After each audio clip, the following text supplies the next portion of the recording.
പിതാവിന്റെയും പുത്രന്റെയും പരിശുദ്ധാത്മാവിന്റെയും നാമത്തിൽ അമ്മേ പരിശുദ്ധ അമ്മേ, അമ്മേ പരിശുദ്ധ ദൈവമാതാവേ, കൃപാസനത്തിലൂടെ ഞങ്ങൾക്കും ഞങ്ങളുടെ ദേശത്തിനും അമ്മ മധ്യസ്ഥം തേടി തന്ന എല്ലാ അനുഗ്രഹങ്ങൾക്കും കൃപകൾക്കും ഞങ്ങളിപ്പോൾ ഹൃദയം നിറഞ്ഞ നന്ദി പറയുന്നു. അമ്മേ പരിശുദ്ധമ്മേ ദൈവമാതാവേ, 2004 ഡിസംബർ 7 ഉച്ചകഴിഞ്ഞ് 2:30 കൃപാസനത്തിൽ സംഭവിച്ച അമ്മയുടെ പ്രത്യക്ഷപ്പെടലിനെ കുറിച്ച് തിരുസഭയ്ക്ക് സമർപ്പിച്ചിരിക്കുന്ന പഠനരേഖകളുടെ മേൽ സഭാത്മകമായ പഠനം ആരംഭിക്കുവാൻ ഞങ്ങൾ പ്രാർത്ഥിക്കുന്നു. അമ്മേ പരിശുദ്ധമേ, ഭൂസ്വർലോകങ്ങളുടെ രാജ്ഞിയായ അങ്ങേയ്ക്ക് ഭൗമസംരക്ഷണത്തിനായി പ്രപഞ്ചപ്രകൃതിയെ തന്നെ തിരുസഭ പ്രതിഷ്ഠിക്കുവാൻ ഈ പ്രത്യക്ഷീകരണം വഴി ഇടയാക്കണമേ. പരിശുദ്ധമേ, ജപമാല മാതാവേ, സകല കൃപാസനം പ്രാർത്ഥനയോടും ചേർത്ത് ഞങ്ങളിപ്പോൾ പ്രാർത്ഥിക്കുന്ന ഈ കുടുംബത്തിന്റെ പ്രത്യേക നിയോഗം പറ മക്കളെ.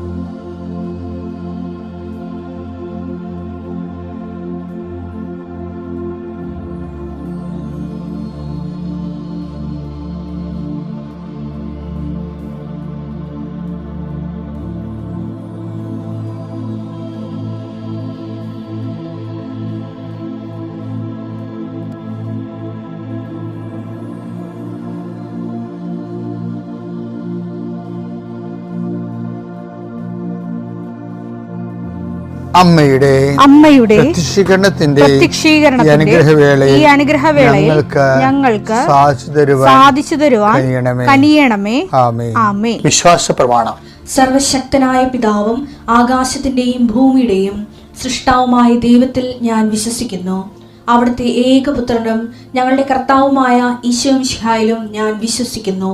ഈ പുത്രൻ പരിശുദ്ധാത്മാവിനാൽ ഗർഭസ്ഥനായി കന്യകാമറിയത്തിൽ നിന്ന് പിറന്ന് പൊന്തിയോസ് പീലാത്തോസിന്റെ കാലത്ത് പീഡകൾ സഹിച്ച് കുരിശിൽ തറയ്ക്കപ്പെട്ട് മരിച്ച് അടക്കപ്പെട്ട് പാതാളങ്ങളിൽ ഇറങ്ങി മരിച്ചവരുടെ ഇടയിൽ നിന്ന് 3-ാം നാൾ ഉയർത്ത് സ്വർഗത്തിലേക്ക് എഴുന്നള്ളി സർവശക്തിയുള്ള പിതാവായ ദൈവത്തിന്റെ വലതുഭാഗത്തിരിക്കുന്നു. അവിടെ നിന്ന് ജീവിക്കുന്നവരെയും മരിച്ചവരെയും വിധിക്കുവാൻ വരുമെന്നും ഞാൻ വിശ്വസിക്കുന്നു. പരിശുദ്ധാത്മാവിലും ഞാൻ വിശ്വസിക്കുന്നു.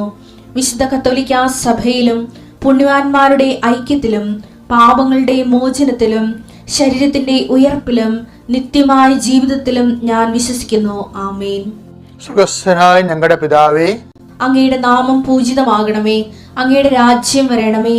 അങ്ങയുടെ തിരുമനസ് സ്വർഗത്തിലെ പോലെ ഭൂമിയിലും ആകണമേ. അന്നു വേണ്ടുന്ന ആഹാരം ഇന്ന് ഞങ്ങൾക്ക് തരണമേ. ഞങ്ങളോട് തെറ്റ് ചെയ്യുന്നവരോട് ഞങ്ങൾ ക്ഷമിക്കുന്നത് പോലെ ഞങ്ങളുടെ തെറ്റുകൾ ഞങ്ങളോടും ക്ഷമിക്കണമേ. ഞങ്ങളെ പ്രലോഭനത്തിൽ ഉൾപ്പെടുത്തരുതേ, തിന്മയിൽ ഞങ്ങൾ രക്ഷിക്കണമേ. ആമേൻ. നന്മ നിറഞ്ഞ മറിയമേ, സ്വസ്തി. കർത്താവ് അങ്ങയുടെ കൂടെ സ്ത്രീകളിൽ അങ്ങ് അനുഗ്രഹിക്കപ്പെട്ടവളാകുന്നു. അങ്ങയുടെ ഉദരത്തിൻ ഫലമായി ഈശോ അനുഗ്രഹിക്കപ്പെട്ടവനാകുന്നു. പരിശുദ്ധ മറിയമേ, തമ്പുരാന്റെ അമ്മേ, പാപികളായ ഞങ്ങൾക്ക് വേണ്ടി ഇപ്പോഴും ഞങ്ങളുടെ മരണസമയത്തും തമ്പുരാനോട് അപേക്ഷിക്കണമേ. ആമേൻ. കർത്താവേ, നിന്റെ ഉന്നതമായ നാമത്തിന് സ്തോത്രം ചെയ്യും. കർത്താവേ, നിന്റെ വിശുദ്ധ പൗരോഹിത്യത്തെ മഹത്വപ്പെടുത്തണമേ. കർത്താവേ, സഭയിലുള്ള സാന്നിധ്യം പ്രകടമാക്കണമേ. 40 വർഷം അർപ്പിച്ച കുർബാനയുടെ യോഗ്യതയാൽ കൃപാസ്ഥാനത്താരെ ജീവനോടെ പ്രത്യക്ഷപ്പെട്ട പരിശുദ്ധ അമ്മയുടെ പ്രത്യക്ഷീകരണ സ്ഥിരീകരണത്തിനായി ഇന്ന് കൃപാസ്ഥാനത്താരെ നടക്കുന്ന 10,000-കണക്കിന് മനുഷ്യരുടെ പ്രാർത്ഥനയോട് കൂടെ ദൈവവേദലെ ഞാൻ നിന്നെ ഈശോനാമത്തിൽ ആസ്വദിക്കുന്നു. കർത്താവേ, ജോലിയില്ലാത്തവര്, വീടില്ലാത്തവര്, ജീവിതത്തിൽ കലഹങ്ങളും ഭിന്നത പിരിഞ്ഞു താമസിക്കുന്ന ജീവിത പങ്കാളികളെ, കുഞ്ഞുങ്ങളുടെ തെറ്റായ അവസ്ഥകൾ കണ്ട് വിഷമിക്കുന്ന മാതാപിതാക്കന്മാരെ, ശാരീരികമായ രോഗങ്ങളെ അവസരപ്പെടുന്നതും രോഗം സുഖമാക്കുന്നതിന് സമയമെടുക്കുന്നില്ല എന്ന് ഓർത്ത് ഉത്കണ്ഠപ്പെടുന്നവരെയും സമർപ്പിച്ച് പ്രാർത്ഥിക്കുന്നു. ഇന്ന് യാത്ര ചെയ്യുന്നവരെ, ഇന്നത്തെ യാത്രയ്ക്ക് വേണ്ടി വിധവിധമായ ഒരുക്കിയിരിക്കുന്ന ലക്ഷ്യങ്ങൾ, കണ്ടുമുട്ടുന്ന വ്യക്തികൾ, സംസാരിക്കുന്ന സംഭാഷണങ്ങൾ, എഴുതുന്ന രേഖകൾ, ഒപ്പിടുന്ന ഡോക്യുമെൻറ്റുകൾ, പങ്കെടുക്കുന്ന ഇൻ്റർവ്യൂകൾ, സെൻഡ് ചെയ്യുന്ന മെസ്സേജുകൾ എല്ലാം കർത്താവിൻ്റെ കൃപയാൽ നിറയപ്പെടാനും, നീ ഇന്ന് തിരികെ എത്തുന്ന സമയത്ത് കർത്താവിൻ്റെ കൃപ നിന്നെ നിറഞ്ഞു നിന്നുകൊണ്ട് സന്തോഷം വന്ന് ഉറങ്ങുവാനും, ഇന്നത്തെ ദിവസം മുൻനിർത്തി നീ കണ്ടുമുട്ടുന്ന ഓരോ നിമിഷങ്ങളെയും, നിൻ്റെ ഓരോ സമയങ്ങളെയും, സന്ദർഭങ്ങളെയും, എല്ലാം സംരംഭങ്ങളെയും പരിശുദ്ധമ്മ ദൈവമാതാവിൻ്റെ മധ്യസ്ഥത്തിൽ രാത്രിയും തിരിച്ചെത്തുന്നവരെ കർത്താവിൻ്റെ നാമത്തിൽ മാതാവിൻ്റെ മധ്യസ്ഥതയും ഞാൻ നിൻ്റെ ജീവിതത്തെയും നിൻ്റെ കുടുംബത്തെയും ഈശോ നാമത്തെ ആശീർവദിക്കുന്നു. ലാസ്റ്റായിട്ട്, അവസാനമായിട്ട്, വിശ്വാസ വളർച്ചയുടെ 10 ദിവസത്തിൻ്റെ അനുഭവങ്ങളിലൂടെയാണ് നമ്മൾ സഞ്ചരിക്കുന്നത്. നമുക്ക് 2 10:1-5-7 ഒരിക്കൽ കൂടി വായിക്കാം.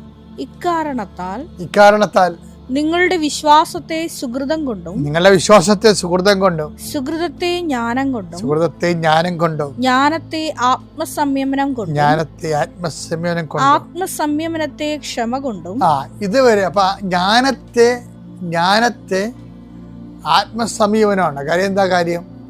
ജ്ഞാനം അഹങ്കാരം ജനിപ്പിക്കുന്ന കാരണം അതിനെ അതിജീവിക്കണമെങ്കിൽ ജ്ഞാനമുള്ളവർക്ക് എന്ത് ചെയ്യണം? എടുത്തു ചാട്ടാൻ പറ്റത്തില്ല. തോക്കിൻ്റെ കത്ത് കയറി വീട് വെക്കരുത്. എനിക്കറിയാം, നിങ്ങൾ മിണ്ടണ്ട, ഞാൻ പറയാമെന്ന് പറയത്തില്ലേ, അതല്ല. ജ്ഞാനത്തെ ആത്മസംയമനം കൊണ്ടുപോകും. ആത്മസംയമനം പിന്നെന്താ? ആത്മസംയമനത്തിന്റെ പേര് ഒരാൾക്ക് ആത്മസംയമനം ഉണ്ടെങ്കിൽ അതിൻ്റെ അർത്ഥം കൂടിയ നിലവാരമുള്ള വിശ്വാസമായിക്കൊണ്ടെന്ന് എൻ്റെ അർത്ഥം. അതാണ് നിങ്ങൾ മനസ്സിലാക്കണം. എൻ്റെ ആത്മസംയമനത്തെ കുറിച്ചല്ല ഞാൻ പറയണത്. ഞാൻ ഈ ദിവസങ്ങളെല്ലാം പറഞ്ഞു കൊടുക്കുന്ന വിശ്വാസത്തെ വളർച്ചയുടെ വിവിധ പരിഷ്കൃത രൂപങ്ങളെക്കുറിച്ചാണ്. സംസ്കൃത രൂപങ്ങൾ, വിശ്വാസത്തിന്റെ സംസ്കരിക്കപ്പെട്ട രൂപങ്ങൾ. ആത്മസംയമനത്തെ ക്ഷമ കൊണ്ടും ക്ഷമയെ ഭക്തി കൊണ്ടും ഭക്തിയെ സഹോദര സ്നേഹം കൊണ്ടും സഹോദര സ്നേഹത്തെ ഉപവി കണ്ടും സമ്പൂർണമാക്കാൻ. അപ്പൊ ഈ സമ്പൂർണമാക്കുക, അപ്പൊ ഇവിടെ എന്തൊക്കെ കാണുന്നത്? എന്താണ് നമ്മൾ ആദ്യം കണ്ടത്? അതായത് ആത്മസംയമനത്തെയാണ്.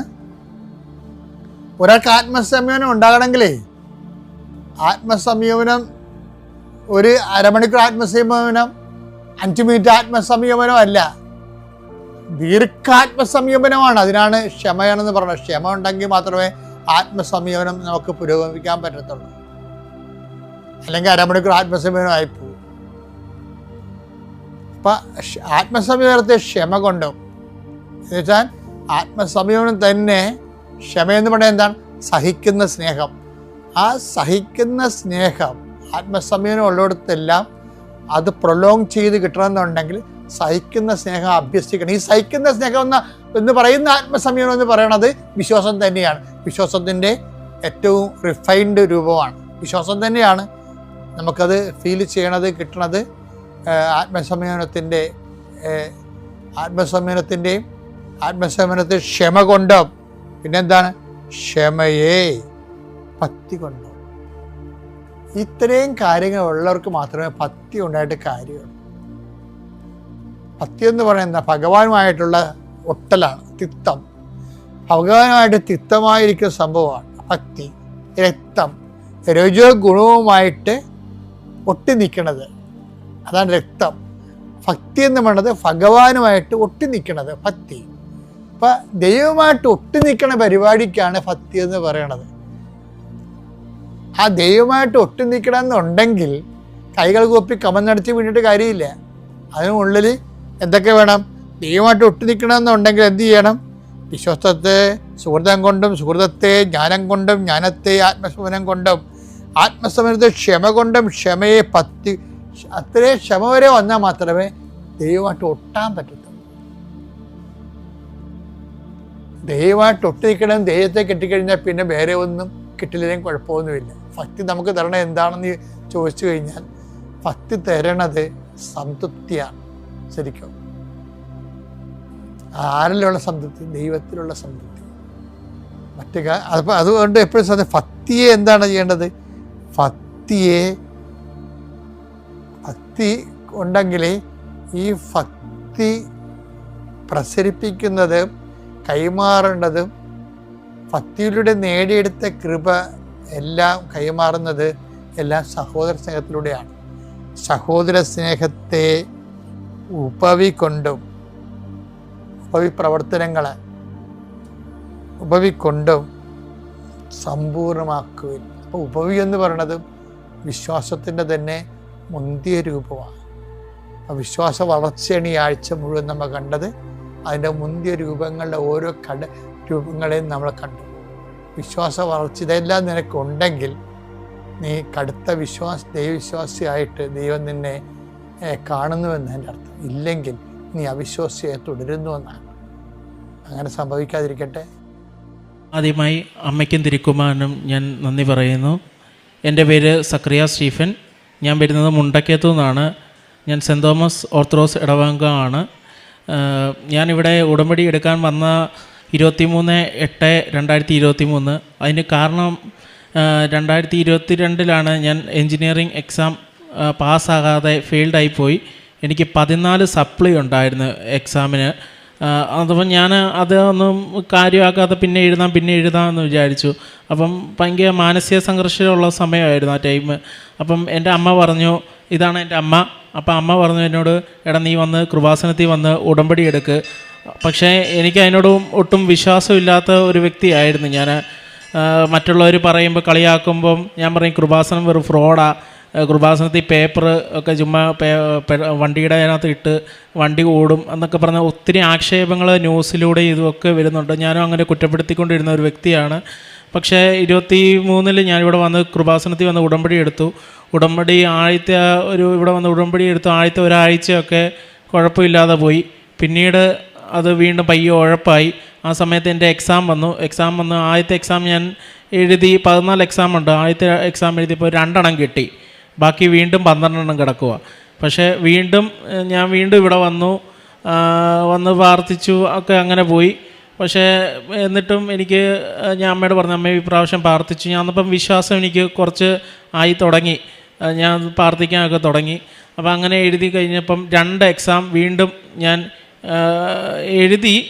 പക്ഷേ ഫെയിൽഡായിപ്പോയി. അന്നപ്പോഴാണ് നമ്മുടെ ജോസഫ് അച്ഛൻ യൂട്യൂബിലൂടെ പറഞ്ഞു, റീവാലുവേഷന് കൊടുക്കാൻ പറ്റുന്നവർക്കെല്ലാം കൊടുക്കാം, ഇപ്പം കൊടുക്കാം, ആ എക്സാം ജയിക്കും. അപ്പം ഞാനതൊട്ടും വിചാരിച്ചില്ല. പക്ഷേ അമ്മ എന്നോട് പറഞ്ഞു, എടാ നീ കൊടുക്ക്, ചിലപ്പം ജയിക്കും. അച്ഛൻ പറഞ്ഞില്ല, ജോസഫ് അച്ഛൻ ഇങ്ങനെ റീവാലുവേഷൻ്റെ കാര്യം പറഞ്ഞല്ലോ. അങ്ങനെ ഞാൻ അവിടെ പോയി റീവാലുവേഷന് കൊടുത്തു. റിസൾട്ട് വന്നപ്പോൾ ആ 2 എണ്ണം ജയിച്ചു. വീണ്ടും 10 എണ്ണം കിടക്കുക. പക്ഷേ അന്നപ്പോൾ 2024 എത്താറാകാറായി. 2023 ടൈമിലാണ് ഈ സമയം നടക്കുന്നത്. 10 എണ്ണം എക്സാം. ലാസ്റ്റ് ഞാനിവിടെ വന്ന് ജോസഫ് അച്ഛനെ കണ്ടു. അച്ഛനോട് പറഞ്ഞു, അച്ഛൻ ഇങ്ങനെ ഇതാണ്. അപ്പോൾ അച്ഛൻ എന്നോട് പറഞ്ഞു, നീ ജയിച്ചോളും പറഞ്ഞ് അച്ഛൻ എന്നെ പ്രാർത്ഥിച്ചു വിട്ടു. അങ്ങനെ ഞാൻ എക്സാം എഴുതാൻ വേണ്ടി പോയി. 10 എക്സാമിന് വേണ്ടി 10 എക്സാം എന്ന് പറഞ്ഞാൽ കണ്ടിന്യൂസ് ആണ്. 6-7 ദിവസം രാവിലെ ഉച്ചയ്ക്ക് അങ്ങനെ രാവിലെ വൈകിട്ട് അങ്ങനെയൊക്കെ ആയിരുന്നു മൊത്തത്തിൽ എഴുതേണ്ടത്. അങ്ങനെ എഴുതി. എനിക്കറിയത്തില്ല ഏതൊക്കെ എക്സാമാണ്. 4 ചിലപ്പോൾ ഒരു എക്സാമിൻ്റെ പേപ്പറിനകത്ത് 4 പേപ്പർ വരെയൊക്കെ ഞാൻ എഴുതുള്ളൂ. കാരണം എനിക്ക് അത്ര എഴുതാൻ പറ്റുള്ളൂ എന്നെയും കൊണ്ട്. ബാക്കിയെല്ലാം ഞാൻ എൻ്റെ ഇരിക്കുന്ന കാശിരൂപമുണ്ട്. കാശിരൂപം കൊണ്ട് ഞാൻ അവിടെ നിന്ന് പിതാവിനും പുത്രനും പരിശുദ്ധാത്മാവിനും ഇങ്ങനെ കൊന്തവല്ലുകയും അതൊക്കെ ചെയ്യുകയായിരുന്നു. എല്ലാം പേപ്പറിനും 4 പേപ്പർ നോക്കുമ്പം തന്നെ എനിക്കറിയാം ഇത് ഫെയിൽഡായി പോവും ഞാൻ എക്സാം. ഒരു കാര്യം, ടീച്ചേഴ്സ് വരുമ്പോൾ ചോദിക്കും എന്തെങ്കിലും എഴുതുന്നുണ്ടോ, ഇനിയിപ്പോൾ എന്ന് ജയിക്കും, ഇത്ര എക്സാം ഇല്ലേ. പക്ഷേ ഇങ്ങനെ ഞാൻ പറഞ്ഞു, ഞാൻ 4 ആകെ അതിനകത്ത് നോക്കുമ്പം തന്നെ ടീച്ചേഴ്സ് നോക്കുമ്പം തന്നെ അറിയാം, ജയിക്കാൻ പാടാ. 4 പേപ്പറിനകത്ത് എഴുതിയിട്ട് എന്ത് മാർക്ക് കിട്ടാനാണ്? 10-60 മാർക്ക് കിട്ടണം, എങ്കിലേ ജയിക്കുകയുള്ളൂ. പക്ഷെ ഞാൻ കാശിരൂപം ഇരുന്ന് ഈ കാശിരൂപം വെച്ച് പ്രാർത്ഥിച്ച് നമ്മൾ റബ്ബ് ചെയ്യുന്ന പോലെ ഇങ്ങനെ ഇരുന്ന് വരച്ച് ഇങ്ങനെ കൊന്തയും ചൊല്ലി ഒക്കെ ഇരിക്കുമായിരുന്നു. അവസാനം അതുപോലെ തന്നെ ഒരു എക്സാം എനിക്ക് അറിയത്ത് പോലുമില്ല. ആ എക്സാം ഡേറ്റ് വന്നു. പക്ഷേ ഞാൻ ആ എക്സാം എഴുതാൻ പോലും അന്നത്തെ ദിവസമാണെന്ന് പോലും അറിയാതെ പെട്ടെന്നൊരു ദിവസം അമ്മ എന്നോട് ചോദിച്ചു, ചേട്ടാ നിനക്ക് എന്നാ എക്സാം? ഞാൻ പറഞ്ഞു, അമ്മ എനിക്കിന്ന് 11:30 തോന്നുന്നു. അപ്പോൾ ഇന്നാണോ ആ എക്സാം ഡേറ്റ്? പക്ഷേ ഞാൻ ഉടനെ തന്നെ അവിടെ കോളേജിൽ പോയി ആ എക്സാം എഴുതി. ഇത് പഠിക്കാത്ത എക്സാമാണ്. ആ എക്സാം എഴുതാൻ വേണ്ടി ഞാൻ അവിടെ ചെന്നു. ഇത് പറഞ്ഞു. അങ്ങനെ ഒരു 2 മാസം കാലാവധി കഴിഞ്ഞു. റിസൾട്ട് വന്നപ്പോൾ ഞാൻ ഫുൾ പാസ്. 10 എക്സാമും ഞാൻ ഫുൾ പാസ്സായി ജയിച്ചു. അതുപോലെ തന്നെ എനിക്ക് വേറൊരു എക്സാം ഉണ്ട്, ഒരു UK ബേസ്ഡ് കമ്പനി, UK-യുടെ ഒരു എക്സാം ആയിരുന്നു. ആ എക്സാം എന്ന് പറഞ്ഞാൽ 1.5 ലക്ഷം രൂപയാണ് ആ എക്സാമിന്. അത് ഒരു എക്സാം എഴുതണമെങ്കിൽ, കാരണം ആദ്യത്തെ എക്സാം എഴുതി അതിന് 3 തിയറി പേപ്പറാണ്.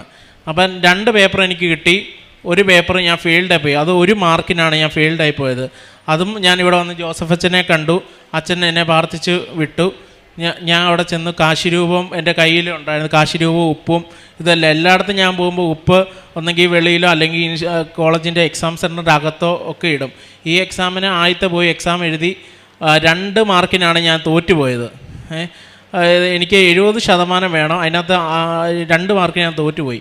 വീണ്ടും ആ എക്സാം എഴുതാൻ വേണ്ടി ഈ കഴിഞ്ഞ ഡിസംബർ 7-ാം തീയതി ഞാനിവിടെ വന്ന് മാതാവിനെയും കണ്ട് പറഞ്ഞിട്ട് പോയി, മാതാവ് എനിക്ക് കിട്ടണം, എന്നെ മാതാവിൻ്റെ അപേക്ഷ പോലെ ഇരിക്കും പറഞ്ഞ എല്ലാം. ഞാൻ അവിടെ ചെന്നു, എക്സാം എഴുതിയപ്പോഴും ഞാൻ കാൽക്കുലേറ്റ് ചെയ്യുമ്പം ടാബേലായിരുന്നു ചെയ്യേണ്ടത് എക്സാം.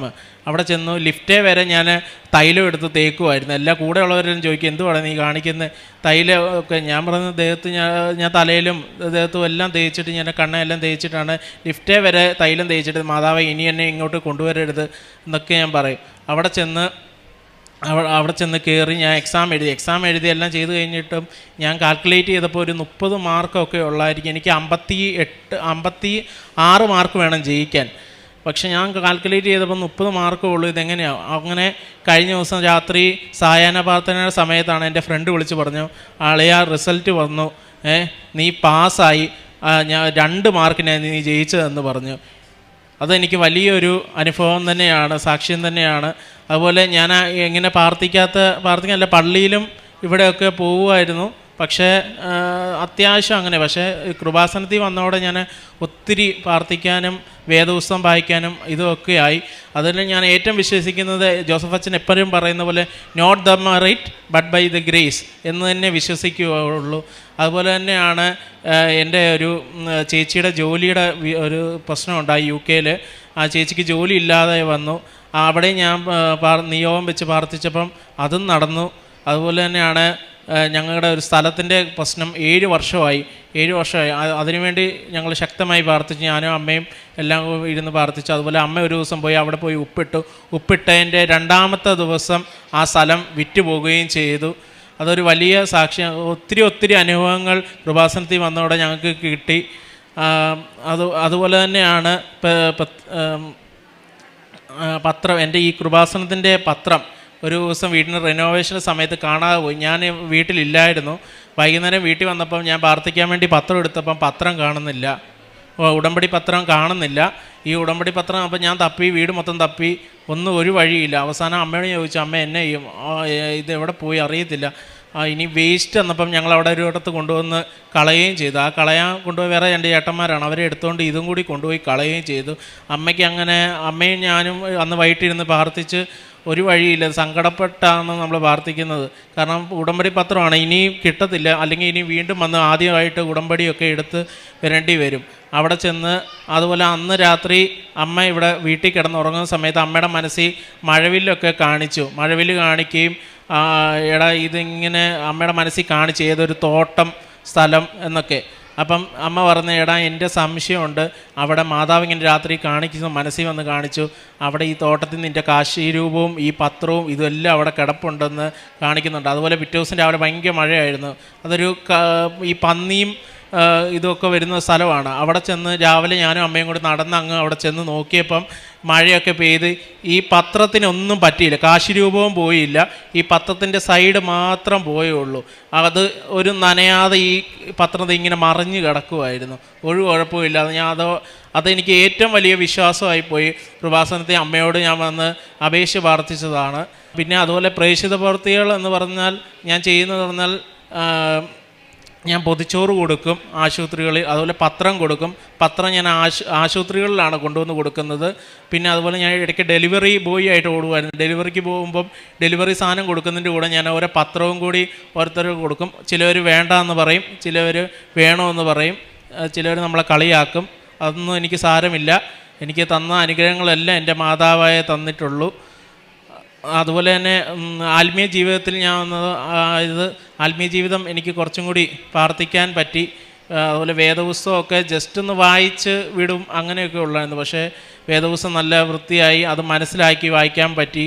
അതുപോലെ തന്നെ ഞാൻ ദേഷ്യപ്പെടുന്നൊരു വ്യക്തിയായിരുന്നു. ഭയങ്കരമായിട്ട് ആരെങ്കിലും ഇപ്പം എന്തെങ്കിലും പറഞ്ഞാൽ പോലും ഞാൻ പെട്ടെന്ന് ചാടിക്കയറി ദേഷ്യപ്പെടും. അതൊക്കെ എനിക്ക് ഒത്തിരി മാറ്റം ഉണ്ടായി. ദേഷ്യപ്പെടുന്നതൊക്കെ സൈലൻ്റ് ആയിപ്പോയി. അതുപോലെ ഞാൻ ആര് സഹായം ചോദിച്ചാലും, സാമ്പത്തികമായാലും ആര് സഹായം എന്നോട് ചോദിച്ചാലും ഞാനത് ചെയ്തു കൊടുക്കും. ഇപ്പം പണ്ടൊക്കെ ഞാൻ നോ പറയുമായിരുന്നു. പക്ഷേ ഇപ്പം ഞാൻ എസ് എന്നാ പറയുള്ളൂ. എന്ത് ആവശ്യം ഉണ്ടെങ്കിലും ആർക്കും എപ്പം വിളിച്ചാലും ഞാൻ റെഡിയായിട്ട് കൊടുക്കും. അതൊക്കെ എനിക്ക് ഒരു ദൈവത്തിനോടും അല്ലെങ്കിൽ ആ മാതാവിനോടും ഇങ്ങോട്ട് വന്നതുകൊണ്ട് മാത്രമാണ്. പക്ഷേ എല്ലാവരോടും എനിക്ക് പറയാനുള്ളത്, കൃപാസനത്തിനെ ആരും തള്ളിപ്പറയരുത്. തള്ളിപ്പറഞ്ഞ ഒരു വ്യക്തിയാണ് ഞാനും എൻ്റെ ചേച്ചിയും. പക്ഷേ ഞങ്ങൾ അമ്മയോട് കളിയാക്കുകയൊക്കെ ചെയ്തു. പക്ഷേ ഞങ്ങളെ നേരെ തിരിച്ച് ഇവിടെ കൊണ്ടുവരേണ്ടി വന്നു. അമ്മയോടും കൃപാസന അമ്മയോടും എല്ലാം നന്ദി അറിയിക്കുന്നു. അമ്മയ്ക്കും തിരുക്കുമാരനും 1000 കോടി നന്ദി പറയുന്നു. അമ്മയുടെ പ്രത്യക്ഷീകരണത്തിൻ്റെ ഒരു സാക്ഷി ആകുവാനായിട്ട് എന്നെ, എൻ്റെ ഭവനത്തെ അനുഗ്രഹിച്ചതിനായി നന്ദിയോടെ സ്തോത്രം പറയുന്നു. ഇതെൻ്റെ മോന്, ഇതെൻ്റെ ബ്രദറ്. ഞാൻ എൻ്റെ ബ്രദറിൻ്റെ ഒരു സാക്ഷ്യത്തിന് വേണ്ടിയാണ് ഇപ്പോൾ ഞാൻ വന്നിരിക്കുന്നത്. ഞാൻ നേരത്തെ ഇവിടെ വന്നൊരു സാക്ഷ്യം പറഞ്ഞിട്ടുള്ളതാണ്. 2024 മെയ് 1 ഇതെൻ്റെ 2ാമത്തെ സാക്ഷ്യമാണ്. ഞാൻ 21/11/2019 ആദ്യമായിട്ട് ഞാൻ സാക്ഷ്യം ഉടമ്പടി വന്ന് ഇവിടെ എടുത്തത്. അന്ന് ഉടമ്പടി എടുക്കാനായിട്ട് എൻ്റെ ജീവിതത്തിൽ ഒത്തിരി പ്രശ്നങ്ങളായിരുന്നു. വീട്ടിലെല്ലാം ഭയങ്കര പ്രശ്നങ്ങൾ, പല സംബന്ധമായ കേസ്, അങ്ങനെ ഓരോരോ പിള്ളേരുടെ വിദ്യാഭ്യാസം എല്ലാം ഉണ്ടായിരുന്നു. അങ്ങനെ ഒത്തിരി ബുദ്ധിമുട്ടുള്ള സമയത്താണ് ഞാനിവിടെ വന്ന് ഉടമ്പടി എടുക്കുകയും അതൊന്ന് ഞാൻ കാണാൻ വേണ്ടി ഇവിടെ വന്ന് നിന്ന് നോക്കിയപ്പം എനിക്ക് ഇവിടുത്തെ ജനങ്ങളുടെ ഇവിടെ വരുന്ന ആൾക്കാരുടെ ഇതെല്ലാം കണ്ടു കഴിഞ്ഞപ്പോൾ എനിക്ക് വളരെയധികം അത്ഭുതം തോന്നി. ഞാൻ ആ സ്പോട്ടിൽ തന്നെ എൻ്റെ മാതാവിൻ്റെ ആ സാന്നിധ്യം തിരിച്ചറിയും. ഞാൻ അന്നേരം തന്നെ ഇവിടെ വന്ന് ഉടമ്പടി എടുത്ത് ഞാൻ പോവുകയായിരുന്നു. ഇപ്പോൾ ഞാൻ സാക്ഷ്യം പറഞ്ഞു. എനിക്ക് നിരവധി അനുഗ്രഹങ്ങൾ എൻ്റെ മാതാവ് തന്നിട്ടുണ്ട്. ഒത്തിരി ഞാൻ നേരത്തെ സാക്ഷ്യം പറഞ്ഞതിനകത്ത് ഒത്തിരി ആയുള്ളതാണ്. ഇനിയിപ്പം ഞാൻ സാക്ഷ്യം പറഞ്ഞത് എൻ്റെ ബ്രദറിന് വേണ്ടിയാണ്. ഇതെൻ്റെ ഏക ഒരു ബ്രദറാണ്. ഞങ്ങളുടെ കുടുംബത്തിൽ 13 പെൺപിള്ളേർ കൂടെ ഉള്ള ഏക ഒരു ബ്രദറാണ് ഇവന് കല്യാണം കഴിഞ്ഞ് 2007 ഇവൻ കുമ്പസാരിച്ചിട്ടുള്ള 18 വർഷമായിട്ട് ഇവൻ കുമ്പസാരിക്കുകയോ പള്ളിയിൽ പോവുകയോ, ഉള്ളിൽ ചിലപ്പം പ്രാർത്ഥന ഉണ്ടെന്നായിരിക്കും. പക്ഷേ ഞങ്ങളൊന്നും ആയിട്ട് ഇവനാ ഭയങ്കരമായിട്ട് മദ്യം ഉപയോഗിക്കുമായിരുന്നു, സിഗരറ്റ് വലിക്കുമായിരുന്നു. ഒരു ദിവസം 4 കുപ്പിയോളം. അതൊക്കെ അവൻ ഇനിയും പറഞ്ഞോളും. അവൻ്റെ ജീവിതത്തിൽ എന്തായാലും ഇവന് കഴിഞ്ഞ വർഷം ഒരു വലിയൊരു ആക്സിഡൻ്റ് ഉണ്ടായി. ഇവൻ്റെ കാല് ഒരു വലിയൊരു മുറിവുണ്ടായി. ആ മുറിവ് വല്ലാതെ പഴുത്ത് വ്രണമായി. കാല് മുറിച്ച് കളയണമെന്ന് പറഞ്ഞു അങ്ങനെ മെഡിക്കൽ കോളേജിൽ അവിടുന്ന് അവരവിടെ മുറിക്കാൻ ചെന്നു. പക്ഷേ ഞാനിത് വിവരം അറിഞ്ഞു. പെട്ടെന്ന് ഞാൻ അറിഞ്ഞിട്ട് ഞാൻ ഓടിച്ചെന്നപ്പോൾ എനിക്ക് കണ്ടപ്പോൾ എനിക്ക് പേടിയായി പോയി. കാരണം ഞാൻ തീർച്ചയായിട്ടും വിശ്വസിച്ചു അവൻ്റെ കാല് മുറിച്ച് കളയുമോ എന്നുള്ളൊരു പേടി കണ്ടപ്പം ഡോക്ടർമാരും എല്ലാവരും പറഞ്ഞു. പക്ഷേ എനിക്ക് അവിടെ നിന്നൊന്നും ചെയ്യാൻ പറ്റില്ല. ഞാൻ എൻ്റെ മാതാവിനോട് കരഞ്ഞുകൊണ്ട് വിശ്വാസത്തിൽ പറഞ്ഞു, മാതാവേ, എൻ്റെ ഈ കുഞ്ഞിനെ അമ്മ മാതാവിൻ്റെ കൈകളിൽ ഞാൻ ഏൽപ്പിക്കുകയാണ്. പിന്നെ എൻ്റെ കയ്യിൽ എപ്പോഴും ഉപ്പും തൈലവും തേനുമൊക്കെ ഉണ്ട്. ഞാനതെടുത്ത് ഇവൻ കറച്ചിയോടെ ഭയങ്കര ബഹളം അവിടെ കിടന്നു. അപ്പോൾ ഞാനിവൻ്റെ കാലയിൽ ഇവനറിയാതെ അത് തേച്ച് വെച്ച് അവൻ എന്നാ ചെയ്യേണ്ടതെന്നറിയാം. ഭ്രാന്തന്മാർ കാണിക്കുന്ന പോലാണ് കാണിക്കുന്നത്. പക്ഷേ ഞാനത് തേച്ച് വെച്ച് പ്രാർത്ഥിച്ചു. പത്രം ഉണ്ടായിരുന്നു ഇവൻ്റെ തലവണയ്ക്ക് അടിയിൽ ഞാൻ വെച്ച് കൊടുത്തു. എന്നിട്ട് ഞാൻ അവിടെ നിന്നുകൊണ്ട് വിശ്വാസപ്രമാണം എല്ലാം പ്രാവശ്യം അന്ന് രാത്രി ഇവൻ നന്നായി കിടന്നുറങ്ങിയെന്നാണ് അടുത്തുള്ള കട്ടിലേ കിടന്നവരെല്ലാം പറഞ്ഞു. പിന്നെ ഇവനെ ഞാൻ അന്ന് മാതാവിനോട് പറഞ്ഞു, മാതാവേ, ഇവൻ മാതാവിൻ്റെ ഒരു മകനായിട്ട് തിരിച്ചു വന്നാൽ അമ്മയുടെ ഈ തിരുസന്നി ഞാൻ ഇവനെ കൊണ്ടുവരും. അതിനുള്ളൊരവസരം എനിക്ക് ഇന്നൊരുക്കി തന്നെൻ്റെ മാതാവ്. അവൻ്റെ കാല് മുറിച്ച് കളയേണ്ട വന്നില്ല. അവിടുന്ന് തിരിച്ച് മെഡിക്കൽ കോളേജിൽ നിന്ന് തിരിച്ച് ഹോസ്പിറ്റലിലോട്ട് വിട്ടു. അവനെ ഞങ്ങൾ 1 വർഷമായിട്ട് ശുശ്രൂഷിച്ച് ഞങ്ങളുടെ എല്ലാ ആൾക്കാരും ബന്ധുക്കാരും സ്വന്തക്കാരുമായിട്ട് യാതൊരു വിധ ഇതും അവനില്ലായിരുന്നു. ആരുമായിട്ട് കണക്റ്റോ ഒന്നുമില്ല. പക്ഷേ അവൻ ഞങ്ങളുടെ കൂടെ വന്ന് അവൻ ഇന്നിപ്പം മാതാവിൻ്റെ നല്ലൊരു മകനാണ്. ഇവനെ കാണുമ്പോൾ എല്ലാവർക്കും ഒരു അത്ഭുതമാണ് ഇവനിങ്ങനെ വന്നതെന്നുള്ള. അത്രയും ഒരു പാപമായ ജീവിതത്തിലേക്ക് പോയ ഒരാളാണ്. ഇനി ബാക്കിയൊക്കെ അവൻ പറയും. പിന്നെ എൻ്റെ സിസ്റ്ററമ്മ പറഞ്ഞായിരുന്നു, എൻ്റെ മോടെ ഒരു ജോലിക്കാര്യത്തിന് വേണ്ടി UK ഞാൻ പ്രാർത്ഥിച്ച് അത് കിട്ടി. ഞാൻ പറയണ്ട, അവർ വന്നിട്ട് അവരിനി സാക്ഷ്യം പറയാൻ വേണ്ടി എല്ലാവരുടെ വരും. അന്നേരം അത് പറയാം. പിന്നെ ബാക്കി എല്ലാ കാര്യങ്ങളും രക്ഷിതപ്രവർത്തനം എന്ന് പറഞ്ഞാൽ ഞാൻ പത്രം വാങ്ങിച്ചുകൊണ്ട് പോയി. ഇവിടുന്ന് വന്ന് രണ്ട് എനിക്ക് തരുന്നതിനേക്കാളും കൂടുതൽ 2-3 കിട്ടും. വീണ്ടും ഞാൻ കൂടുതൽ വാങ്ങിച്ചുകൊണ്ട് പോയി. എനിക്കൊരു മടിയില്ല എവിടെയെങ്കിലും കൊണ്ട് കൊടുക്കാൻ. ഞാൻ കൂടുതലും കൊടുക്കുന്ന ഹോസ്പിറ്റലിലാണ്, പറഞ്ഞു കൊടുക്കും, എൻ്റെ അനുഭവങ്ങൾ പറഞ്ഞു കൊടുക്കും. അതുപോലെ തന്നെ പിന്നെ പൊതിച്ചോറ് കൊടുക്കാറുണ്ട്, ഇത് കൊടുക്കാൻ പൈസ കൊടുക്കാണ്ട് സാമ്പത്തികമായിട്ട് ആര് വന്ന് ചോദിച്ചാലും എനിക്കും ഭയങ്കര ദേഷ്യമൊക്കെ ഉള്ള ആളായിരുന്നു. പക്ഷേ ഞാൻ ഉടമ്പടി ജീവിതത്തിൽ വന്നതിന് ശേഷം എനിക്കില്ല. ഇപ്പം എല്ലാവരും ആരെന്നോട് എന്നാ പ്രശ്നം വന്ന് പറഞ്ഞാലും ഒരു പുഞ്ചിരിയോടുകൂടി അവരോട് ചോദിക്കാൻ, അവർക്കൊരു സാന്ത്വനമായിട്ട് എനിക്ക് അവരിൽ പ്രവർത്തിക്കാൻ തക്കണം കാര്യം. അതുകൊണ്ട് ധാരാളം ആൾക്കാർ എന്നോട് വന്ന് ചോദിക്കാറും കാര്യങ്ങളും. ഞാൻ ഒത്തിരി പേരെ ആൾക്കാരെ ഇവിടെ വിട്ടിട്ടുണ്ട്. മോനിപ്പം സാക്ഷ്യം പറഞ്ഞു, അതിന് ഞാനും എഴുതി വെച്ചതാണ്. അവന് 2 മാർക്ക് കിട്ടി മാതാവേ തരണമെന്ന്. അതുപോലെ തന്നെ മാതാവ് അവനെ ജയിപ്പിച്ചു തന്നു. 2 മാർക്ക് കൊടുത്ത് ജയിപ്പിച്ചു. ഞാൻ കഴിഞ്ഞ 7-ാം തീയതി ഞങ്ങൾക്ക് ഇവിടെ വന്ന് മാതാവിനെ തൊട്ട് പ്രാർത്ഥിക്കാനുള്ള ഒരു അവസരം എനിക്ക് തന്നു. പിന്നെ ആധ്യാത്മിക ജീവിതം എന്ന് പറഞ്ഞാൽ ഞങ്ങൾ ഓർത്തഡോക്സുകാരാണ്, ഞങ്ങൾക്ക് അങ്ങനെ കൊന്തയൊന്നും ഇല്ല. പക്ഷേ ഞങ്ങൾ ഈ യൂട്യൂബിലൊക്കെ കണ്ട് കൊന്തയൊക്കെ ചൊല്ലും, ബൈബിള് വായിക്കും. അതുപോലെ തന്നെ ഞാൻ സൺഡേ സ്കൂളിൻ്റെ അധ്യാപികയാണ്, 16 വർഷമായിട്ട് അതിരിക്കുന്നു. സമാജത്തിൽ പള്ളിയിലെ എല്ലാ പ്രവർത്തനങ്ങളിലും ഞാൻ എൻ്റെ മക്കളെ അതിനോട് ചേർത്ത് നിർത്തിയാണ് നടത്തിക്കൊണ്ട് പോകുന്നത്. മാതാവിനും തിരുക്കുമാരനും 1000 കോടി വന്നു. ഇനിയല്ല, എൻ്റെ മുമ്പോട്ടുള്ള എല്ലാ ജീവിതത്തിനും എൻ്റെ മാതാവിനെ വിട്ട് ഞാൻ പോകില്ല. മാതാവിനെ ഉറപ്പിച്ച് ഞാൻ കൈ മുറുക്കെ പിടിച്ചുകൊണ്ടാണ് പോയിരിക്കുന്നത്. എല്ലാ അനുഗ്രഹങ്ങൾക്കും എൻ്റെ അമ്മ മാതാവിനും തിരുക്കുമാരനും 1000 കോടി നന്ദി പറയുന്നു. നിന്റെ വഴികളിൽ നിന്നെ കാത്തു പരിപാലിക്കാൻ അവിടുന്ന് തൻ്റെ ദൂതന്മാരോട് കൽപ്പിക്കും. പാദം കല്ലിന്മേൽ തട്ടാതിരിക്കാൻ അവൻ നിന്നെ കൈകളിൽ വഹിച്ചുകൊള്ളും. സങ്കീർത്തനം 91:11-12 വചനമാണിത്. ദൈവത്തിൽ ആശ്രയിക്കുന്ന ഒരു ജീവിതം നയിക്കുമ്പോൾ ദൈവം നമ്മളെ കാത്തു പരിപാലിക്കുന്ന, നമ്മളെ ദൂതന്മാർ നമ്മളെ കൂടെ അയക്കുന്ന, നമ്മുടെ കൂടെ ഉണ്ടായിരിക്കുന്ന ഒരു എക്സ്പീരിയൻസാണ്, അനുഭവമാണ് നമുക്കുള്ളത്. നമ്മുടെ പാദങ്ങൾ കല്ലിൽ തട്ടാതെ നമ്മളെ കാത്തു പരിപാലിക്കുന്ന ഒരു ദൈവമാണ് നമ്മുടെ കൂടെ ഉള്ളത്. നമ്മളെ സംരക്ഷിക്കുന്ന ഒരു അമ്മയാണ് നമ്മുടെ കൂടെയുള്ളത്. നമ്മൾ ദൈവത്തിൽ ആശ്രയിക്കുക ചെയ്താൽ മതി. നമ്മുടെ ജീവിത വഴികൾ ദൈവത്തിൻ്റെ കൺമുൻപിലുണ്ട്. എപ്പോഴും വീഴാതിരിക്കാൻ ദൈവം ദൈവത്തിൻ്റെ കരങ്ങളിലാണ് നമ്മളെ ചുമക്കുന്നത്. ജീവിതത്തിൻ്റെ എല്ലാ വെല്ലുവിളികളും കഷ്ടതകളും ആ സമയത്താണ് നമ്മൾ ഈശോയുടെ അമ്മയുടെ അരികിലേക്ക് കൂടുതലായിട്ട് വരുന്നത്. അങ്ങനെ ഒരു സമയത്താണ് ഈ മകൾ, ഈ പരിശുദ്ധ അമ്മ പ്രത്യക്ഷപ്പെട്ട ഈ ആലയത്തിൽ വന്ന് പ്രാർത്ഥിച്ചത്. ഈശോയും അമ്മയും കണിഞ്ഞൊരുകിയ ഒരു അനുഗ്രഹമാണ് ഈ മകളുടെ ജീവിതത്തിലുണ്ടായിരുന്നത്. ഇത് 2ാമത്തെ സാക്ഷ്യമാണെന്ന് പറഞ്ഞത്. ഈ മകളുടെ ജീവിതത്തിൽ മക്കൾക്ക് വേണ്ടി പ്രാർത്ഥിച്ചു, സ്വന്തം സഹോദരന് വേണ്ടിയിട്ടാണ് കൂടുതൽ പ്രാർത്ഥിച്ചിരുന്നത്. ഇത് 2ാമത്തെ സാക്ഷ്യത്തിൽ പറഞ്ഞതുപോലെ എല്ലാ അനുഗ്രഹങ്ങളും ദൈവം വാരിക്കോരി കൊടുക്കുന്നതായിട്ടാണ് നമ്മൾ കാണുന്നത്. അതാണ് ദൈവത്തിൻ്റെ സന്നിധിയിൽ നമ്മൾ ഹൃദയം തുറന്ന് കണ്ണുനീരോടെ പ്രാർത്ഥിക്കുമ്പോൾ ഈശോയും അമ്മയും നമ്മുടെ കാര്യങ്ങൾ ഓരോന്നായിട്ട് ഏറ്റെടുക്കുന്നതാണ്. ഓരോ വഴികളിലും കഷ്ടതകളിലും ഈശോയും അമ്മയും ചേർന്ന് നിന്ന് നമുക്ക് പുത്തൻ വഴികൾ ഒരുക്കി തരുന്നതായിട്ടാണ് ഉടമ്പടി ജീവിതം നയിക്കുന്ന മക്കളുടെ ജീവിതത്തിൽ നമ്മൾ കാണുന്നത്. ദൈവത്തിൻ്റെ ദൂതന്മാർ നമ്മുടെ കാവൽക്കാരാണ്. പരിശുദ്ധ അമ്മയുടെ സംരക്ഷണത്തിൽ അമ്മയുടെ വഴിയിലൂടെയാണ് നമ്മളെ നയിക്കുന്നത്. ഈ മകളുടെ ജീവിതത്തിൽ ലഭിച്ച എല്ലാ അനുഗ്രഹങ്ങളും ഈശോയ്ക്ക് നമുക്ക് നന്ദി പറയാം. അതിനോടൊപ്പം മകൻ അനിലിന് ലഭിച്ച അനുഗ്രഹങ്ങളാണ്. മോന് ആദ്യമായിട്ട് കൃപാസനത്തെ പറ്റി നല്ലതായിട്ട് ഒരു അഭിപ്രായമില്ലായിരുന്നു. പിന്നീട് മകൻ്റെ ജീവിതത്തിൽ ഒരു കഷ്ടതയുടെ നിമിഷങ്ങളിലാണ് ഈ മകനും അമ്മയുടെ ഒപ്പം ഈ കൃപാസനത്തിലെത്തിയത്. അമ്മയാണ് ഈ മകനും കൃപാസനത്തെ പറ്റി പറഞ്ഞു കൊടുത്തതും ആ വിശ്വാസം വർദ്ധിക്കാൻ അമ്മയൊരു കാരണമായി തീരുമായിരുന്നു. ആദ്യം പക്കെ വിസമ്മതിച്ചെങ്കിലും പിന്നീട് മകന് അമ്മയുടെ വാക്കുകളനുസരിച്ച് ഈ അമ്മയുടെ സന്നിധിയിൽ കൃപാസന അമ്മയുടെ അരികിലെത്തി പ്രാർത്ഥിച്ചു. ഉടമ്പടിയിൽ ആദ്യമൊക്കെ അധികം താല്പര്യമില്ലായിരുന്നു, വിശ്വാസക്കുറവ് കാരണമാവാം. എങ്കിലും ഈ മകൻ പ്രാർത്ഥിക്കാൻ ശ്രമിച്ചു. പിന്നീട് തൻ്റെ മെറിറ്റിലാവാതായപ്പോഴാണ് പരീക്ഷ എഴുതാനായിട്ട് 3ാമത്തെ അറ്റംപ്റ്റിലാണ് ബഹുമാനപ്പെട്ട ജോസഫ് അച്ഛൻ്റെ അനുഗ്രഹം മേടിക്കാനായിട്ട് ഇവിടെ വന്ന് മുട്ടുകുത്തിയത്. അന്ന് മുതലാണ് ഈ മകൻ്റെ ഒരു വലിയൊരു അച്ഛൻ്റെ കൈവപ്പ് വഴിയാണ്, അച്ഛൻ്റെ പ്രാർത്ഥനാ ജീവിതത്തിലൂടെ പരിശുദ്ധമ്മ ജീവനോട് പ്രത്യക്ഷപ്പെട്ടതാണ്, ജോസഫ് അച്ഛൻ കണ്ടതാണ്. ആ അച്ഛൻ്റെ പ്രാർത്ഥനാ ജീവിതത്തിലുള്ള അനുഗ്രഹങ്ങളിൽ കൂടിയാണ് ഈ അനുഗ്രഹം ഈ മകന് കെടുത്തത്. അതിൽ ശേഷം ഈ മകൻ എക്സാം എഴുതിയത് പ്രയറല്ലാത്ത ഒരു സബ്ജക്റ്റ് പോലും ആ മകന് എഴുതേണ്ടി വന്നു. എന്നിട്ടും അവിടെയും ഈശോയും അമ്മയും ഒരു നല്ലൊരു വിജയമാണ് ഈ മകന് കൊടുത്തത്. പിന്നീടുണ്ടായിരുന്നത് മകൻ്റെ വേറൊരു എക്സാം ആയിരുന്നു, IIT welding inspection for UK exam ആയിരുന്നു. അത് ഈ മകൻ 2 മാർക്കാണ് ചോദിച്ചത്. അതുപോലെ തന്നെ 2 മാർക്ക് കൊടുത്താണ് ഈ മകനെ വിജയിപ്പിച്ചത്.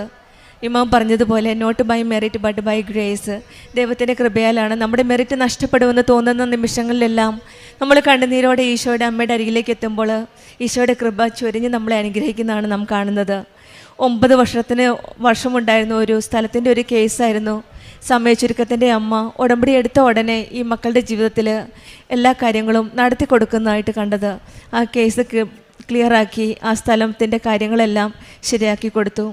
ഉടമ്പടി പത്രം നഷ്ടപ്പെട്ടപ്പോൾ ഈ മക്കൾ ഒത്തിരി സങ്കടപ്പെട്ടു. അങ്ങനെയാണ് പരിശുദ്ധ അമ്മ അമ്മയുടെ സാന്നിധ്യം ഒരു സ്വപ്നത്തിൽ കൂടി അമ്മ കാണിച്ചു കൊടുത്തത്. പത്രം എവിടെയോ ഏതോ ഒരു തോട്ടത്തിൽ കിടക്കുന്നതായിട്ട് ഒരു ഒരു ദർശനവും പിന്നെ അമ്മയുടെ ഒരു മഴവില്ലുമാണ് ഈ മകൾ കണ്ടത്. പിന്നീട് പിറ്റേ ദിവസം നല്ലൊരു മഴയുള്ള ദിവസമാണ്. അമ്മ ആ പേപ്പർ നല്ലപോലെ സംരക്ഷിച്ച് വരണം.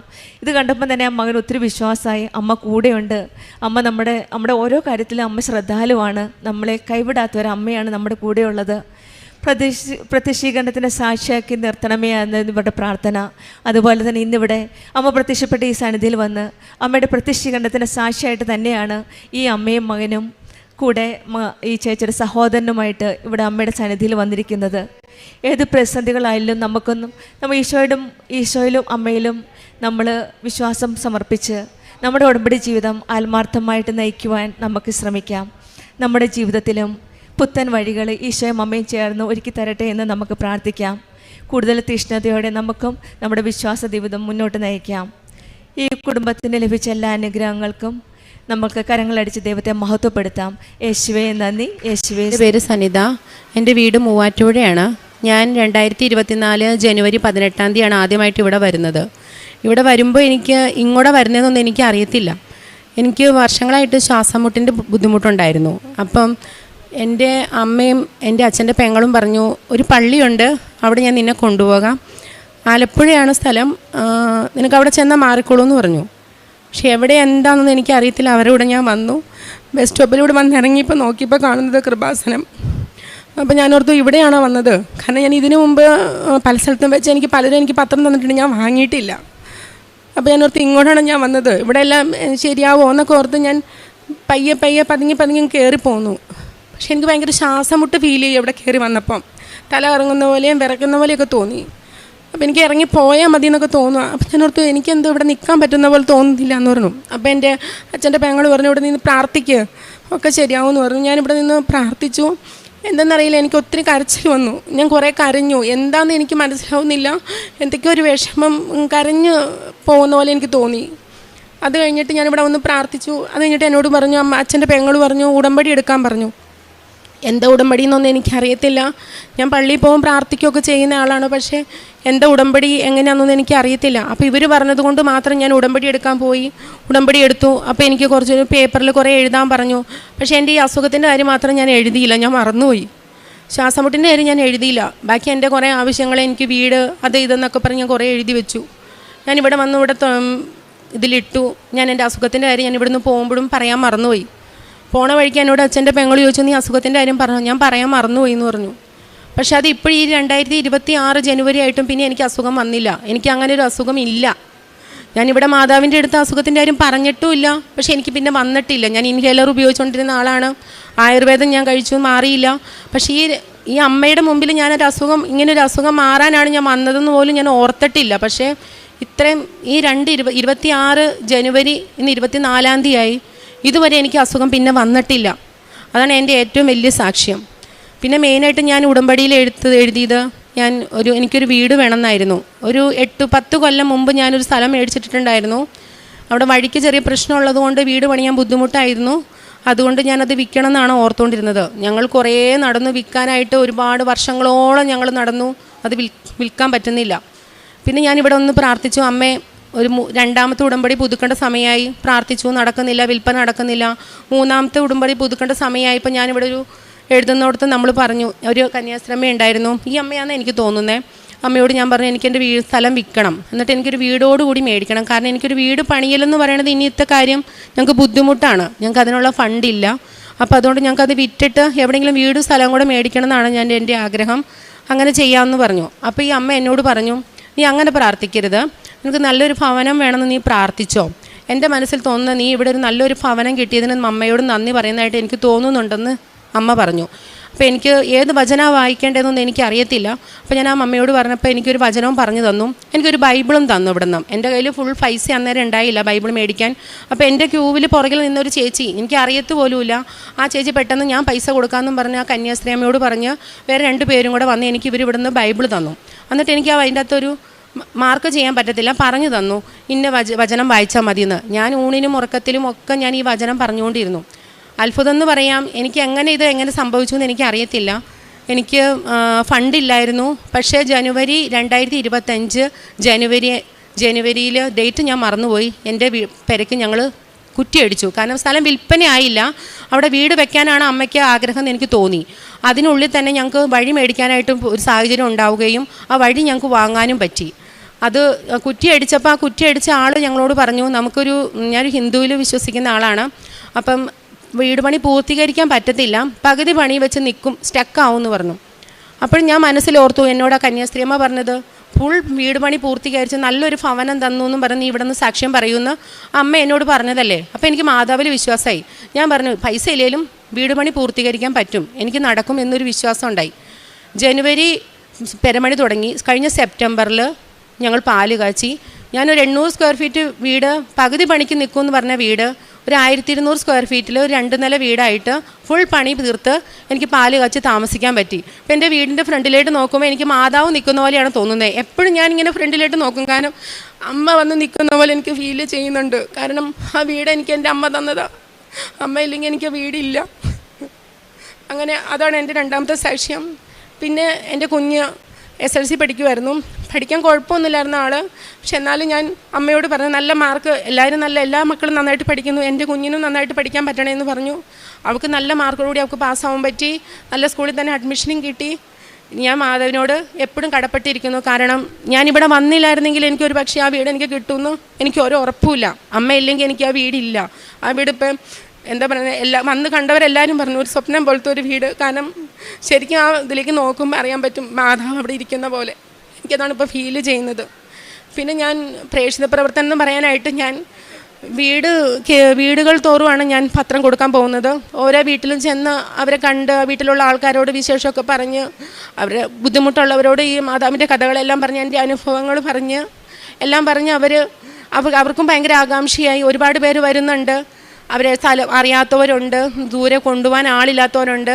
പക്ഷേ ഞാൻ പറഞ്ഞു പത്രം പിടിച്ചോ, പ്രാർത്ഥിച്ചോ, വീട്ടിലിരുന്ന് പ്രാർത്ഥിച്ചോ, പോകാൻ പറ്റിയില്ലെങ്കിലും കുഴപ്പമില്ല, അമ്മ കൂടെ വരും, അമ്മ എല്ലായിടത്തും വരുന്നതാണ്, അമ്മ നിങ്ങളുടെ വീട്ടിലേക്കും വരും എന്ന് പറഞ്ഞ് പ്രാർത്ഥിക്കാറുണ്ട്. അങ്ങനെയാണ് ഞാൻ പത്രം കൊടുക്കുന്നത്. പിന്നെ രോഗികളുടെ അടുത്ത് പോകാറുണ്ട്, ഹോസ്പിറ്റലിൽ പോയി കാണാറുണ്ട്. പിന്നെ ജോലി ഞാൻ ആഗ്രഹിച്ചിരുന്നതാണ് ഒരു ജോലി. അപ്പം ഞാൻ ഒത്തിരി പേരുണ്ടായിരുന്നു ഇൻ്റർവ്യൂവിന്. അപ്പോൾ എനിക്ക് കിട്ടുന്ന ഒരു ചാൻസും ഇല്ലായിരുന്നു. എൻ്റെ റാങ്ക് വന്നത് 3ാം റാങ്കാണ്.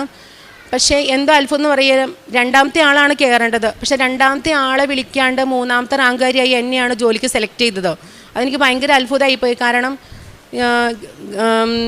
കാസ്റ്റ് വൈസ് വന്നപ്പോൾ എനിക്കായിരുന്നു ആ ഓപ്ഷൻ വന്നത്. അതുകൊണ്ട് എനിക്ക് ആ ജോലി കിട്ടി. 2ാമത്തെ ആൾ മാറിപ്പോയി. പുള്ളിക്കാരത്തിയോട് ഞാൻ പറഞ്ഞു ഞാനിങ്ങനെ പള്ളിയിൽ വന്ന് പ്രാർത്ഥിച്ചു, അതുകൊണ്ടാണ് എനിക്ക് ഈ ജോലി കിട്ടിയത്. പുള്ളിക്കാരത്തെയും ഭയങ്കരമായിട്ട് വിശ്വസിക്കാൻ തുടങ്ങി. എൻ്റെ ഫ്രണ്ട്സിനോടൊക്കെ ഞാൻ പറഞ്ഞു, അവരൊക്കെ കൂടുതലും പേര് ഇവിടെ വരുന്നുണ്ട് ഇപ്പം എൻ്റെ അനുഭവം കൊണ്ട്. പിന്നെ അനാഥാലയത്തിൽ ഞാൻ പോകും, കുട്ടികൾക്ക് അവർക്ക് വേണ്ടുന്ന എന്നെക്കൊണ്ട് കഴിയാവുന്ന സഹായം ഞാൻ ചെയ്യും. പിന്നെ കുഞ്ഞുങ്ങൾക്ക് ബാഗില്ലാത്തവർക്ക് ബാഗ്, വസ്ത്രമില്ലാത്തവർക്ക് വസ്ത്രം, പിന്നെ ഫുഡ് മേടിക്കാനൊക്കെ ആയിട്ട് എൻ്റെ അടുത്തായിട്ട് ആര് വന്നാലും എന്നെക്കൊണ്ട് കഴിയാവുന്ന ഞാൻ സഹായം ചെയ്യാറുണ്ട്, എന്നെക്കൊണ്ട് പറ്റുന്നത് ഞാൻ ചെയ്യാറുണ്ട്. ഈ അൾത്താരയിൽ ഇങ്ങനെ വന്ന് നിൽക്കാൻ എനിക്ക് ഒരിക്കലും പ്രതീക്ഷിച്ചില്ല. കാരണം 2 കൊല്ലമായുള്ളൂ ഞാനിവിടെ വന്നിട്ട്. ആ 2 കൊല്ലത്തിനുള്ളിൽ എനിക്ക് എപ്പോഴും എന്ത് കാര്യത്തിനും എനിക്കൊരു തടസ്സമോ എന്തെങ്കിലും ബുദ്ധിമുട്ടോ വന്നാൽ എനിക്കറിയാം എവിടെന്നെങ്കിലും ഒരു പോസിറ്റീവ് എനിക്ക് വരുന്നുണ്ട്. അത് ഈ അമ്മ കാരണമാണെന്ന് എനിക്കറിയാം. പക്ഷെ ഞാൻ ഒത്തിരി ഞാൻ പ്രേക്ഷിത പ്രവർത്തനം അല്ലെങ്കിൽ ഒത്തിരി ഞാൻ എന്നെക്കൊണ്ട് കഴിയാറില്ല. എനിക്ക് പറ്റുന്നത് ഞാൻ ചെയ്യാറുള്ളൂ. പക്ഷേ ഞാൻ ഊണിലും ഉറക്കത്തിലും എപ്പോഴും ഈ അമ്മയുടെ പ്രാർത്ഥനയും വചനങ്ങളും ഞാൻ ചൊല്ലാറുണ്ട്. നടക്കണ വഴിക്കൊക്കെ ഞാൻ ചൊല്ലിക്കൊണ്ട് നടക്കുന്നത്. എനിക്കറിയില്ല, ഒരു പാട്ട് പോലെ എൻ്റെ വായിൽ ഇങ്ങനെ എപ്പോഴും വന്നുകൊണ്ടിരിക്കും വചനങ്ങൾ. ഉറക്കത്തിൽ ഞാൻ അബോധാവസ്ഥ നല്ല ഉറക്കത്തിൽ പോലും എനിക്ക് എപ്പോഴും എൻ്റെ വചനം മനസ്സിൽ വരുക. അപ്പോൾ ഞാൻ പറഞ്ഞത് എന്നാന്ന് അറിയാൻ പാടില്ല, എൻ്റെ മനസ്സിൽ ഇങ്ങനെ എപ്പോഴും വചനം വരുന്നത്. ഇപ്പോഴാണെങ്കിലും എപ്പോഴും ഇങ്ങനെ മനസ്സിൽ വചനം വരും. അമ്മ എൻ്റെ കൂടെ ഉണ്ടെന്നുള്ളൊരു വിശ്വാസത്തിന്മേലാണ് ഞാൻ മുന്നോട്ട് പോകുന്നത്. ഇനി ഞാൻ അമ്മയുടെ കൂടെ തന്നെ ഉണ്ടായിരിക്കും. അമ്മയോടുള്ള വിശ്വാസം എന്നിൽ നിന്ന് ഒരിക്കലും പോവില്ല എന്ന് ഞാൻ. അപ്പോൾ നിങ്ങൾ എന്നെ വിളിച്ചപേക്ഷിക്കും, എൻ്റെ അടുത്ത് വന്ന് പ്രാർത്ഥിക്കും, ഞാൻ നിങ്ങളുടെ പ്രാർത്ഥന കേൾക്കും. ജെറമയ പ്രവാചകൻ്റെ പുസ്തകം അധ്യായം 12-ാം വചനമാണ്. നമ്മൾ ഏത് സാഹചര്യത്തിനാണെങ്കിലും വിളിച്ചാൽ വിളി കേൾക്കുന്ന ഒരു ദൈവമാണ് നമ്മുടെ കൂടെയുള്ളത്. എത്ര ദൂരെയായാലും എത്ര ദുഃഖത്തിലും നിരാശയിലും ആയിരുന്നാലും നമ്മെ കേൾക്കുന്ന ഒരു ദൈവമാണ് നമ്മുടെ കൂടെയുള്ളത്.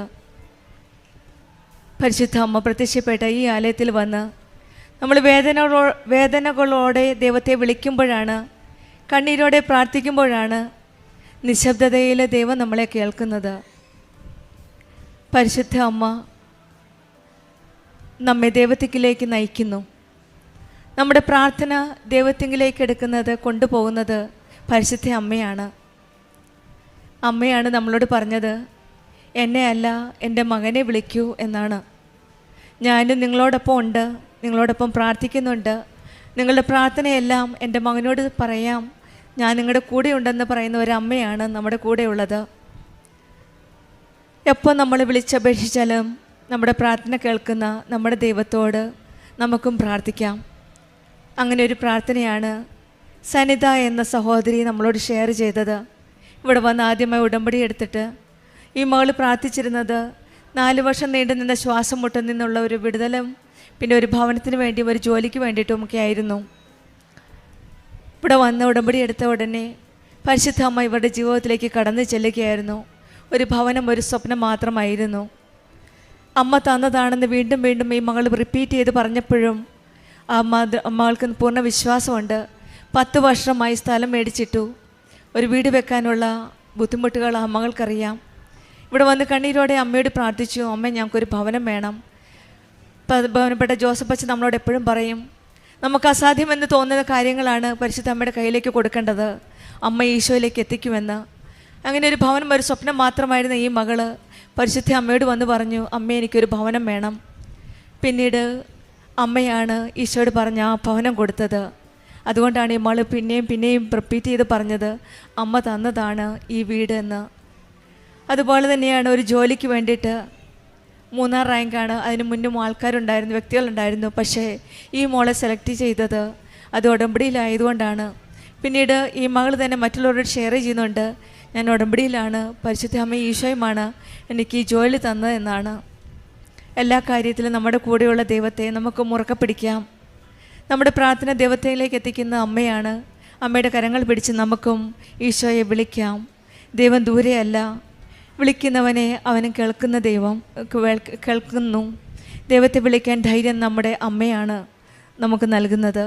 നമ്മുടെ കരം പിടിച്ച് നമുക്ക് ദൈവത്തെ പൂർണ്ണ ഹൃദയത്തോടെ, വിശ്വാസത്തോടെ, പ്രാർത്ഥനയോടെ, ഭക്തിയോടെ നമുക്കും വിളിക്കാം.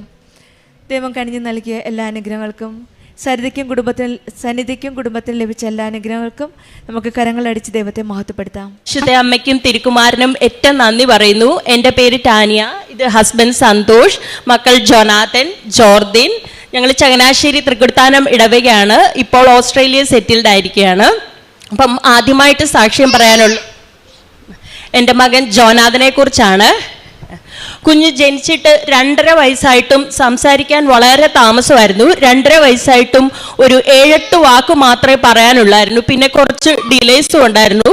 അപ്പം ഞങ്ങൾ ഭയങ്കര സ്ട്രെസ്ഡ് ആയിട്ടുള്ളൊരു സമയമായിരുന്നത്.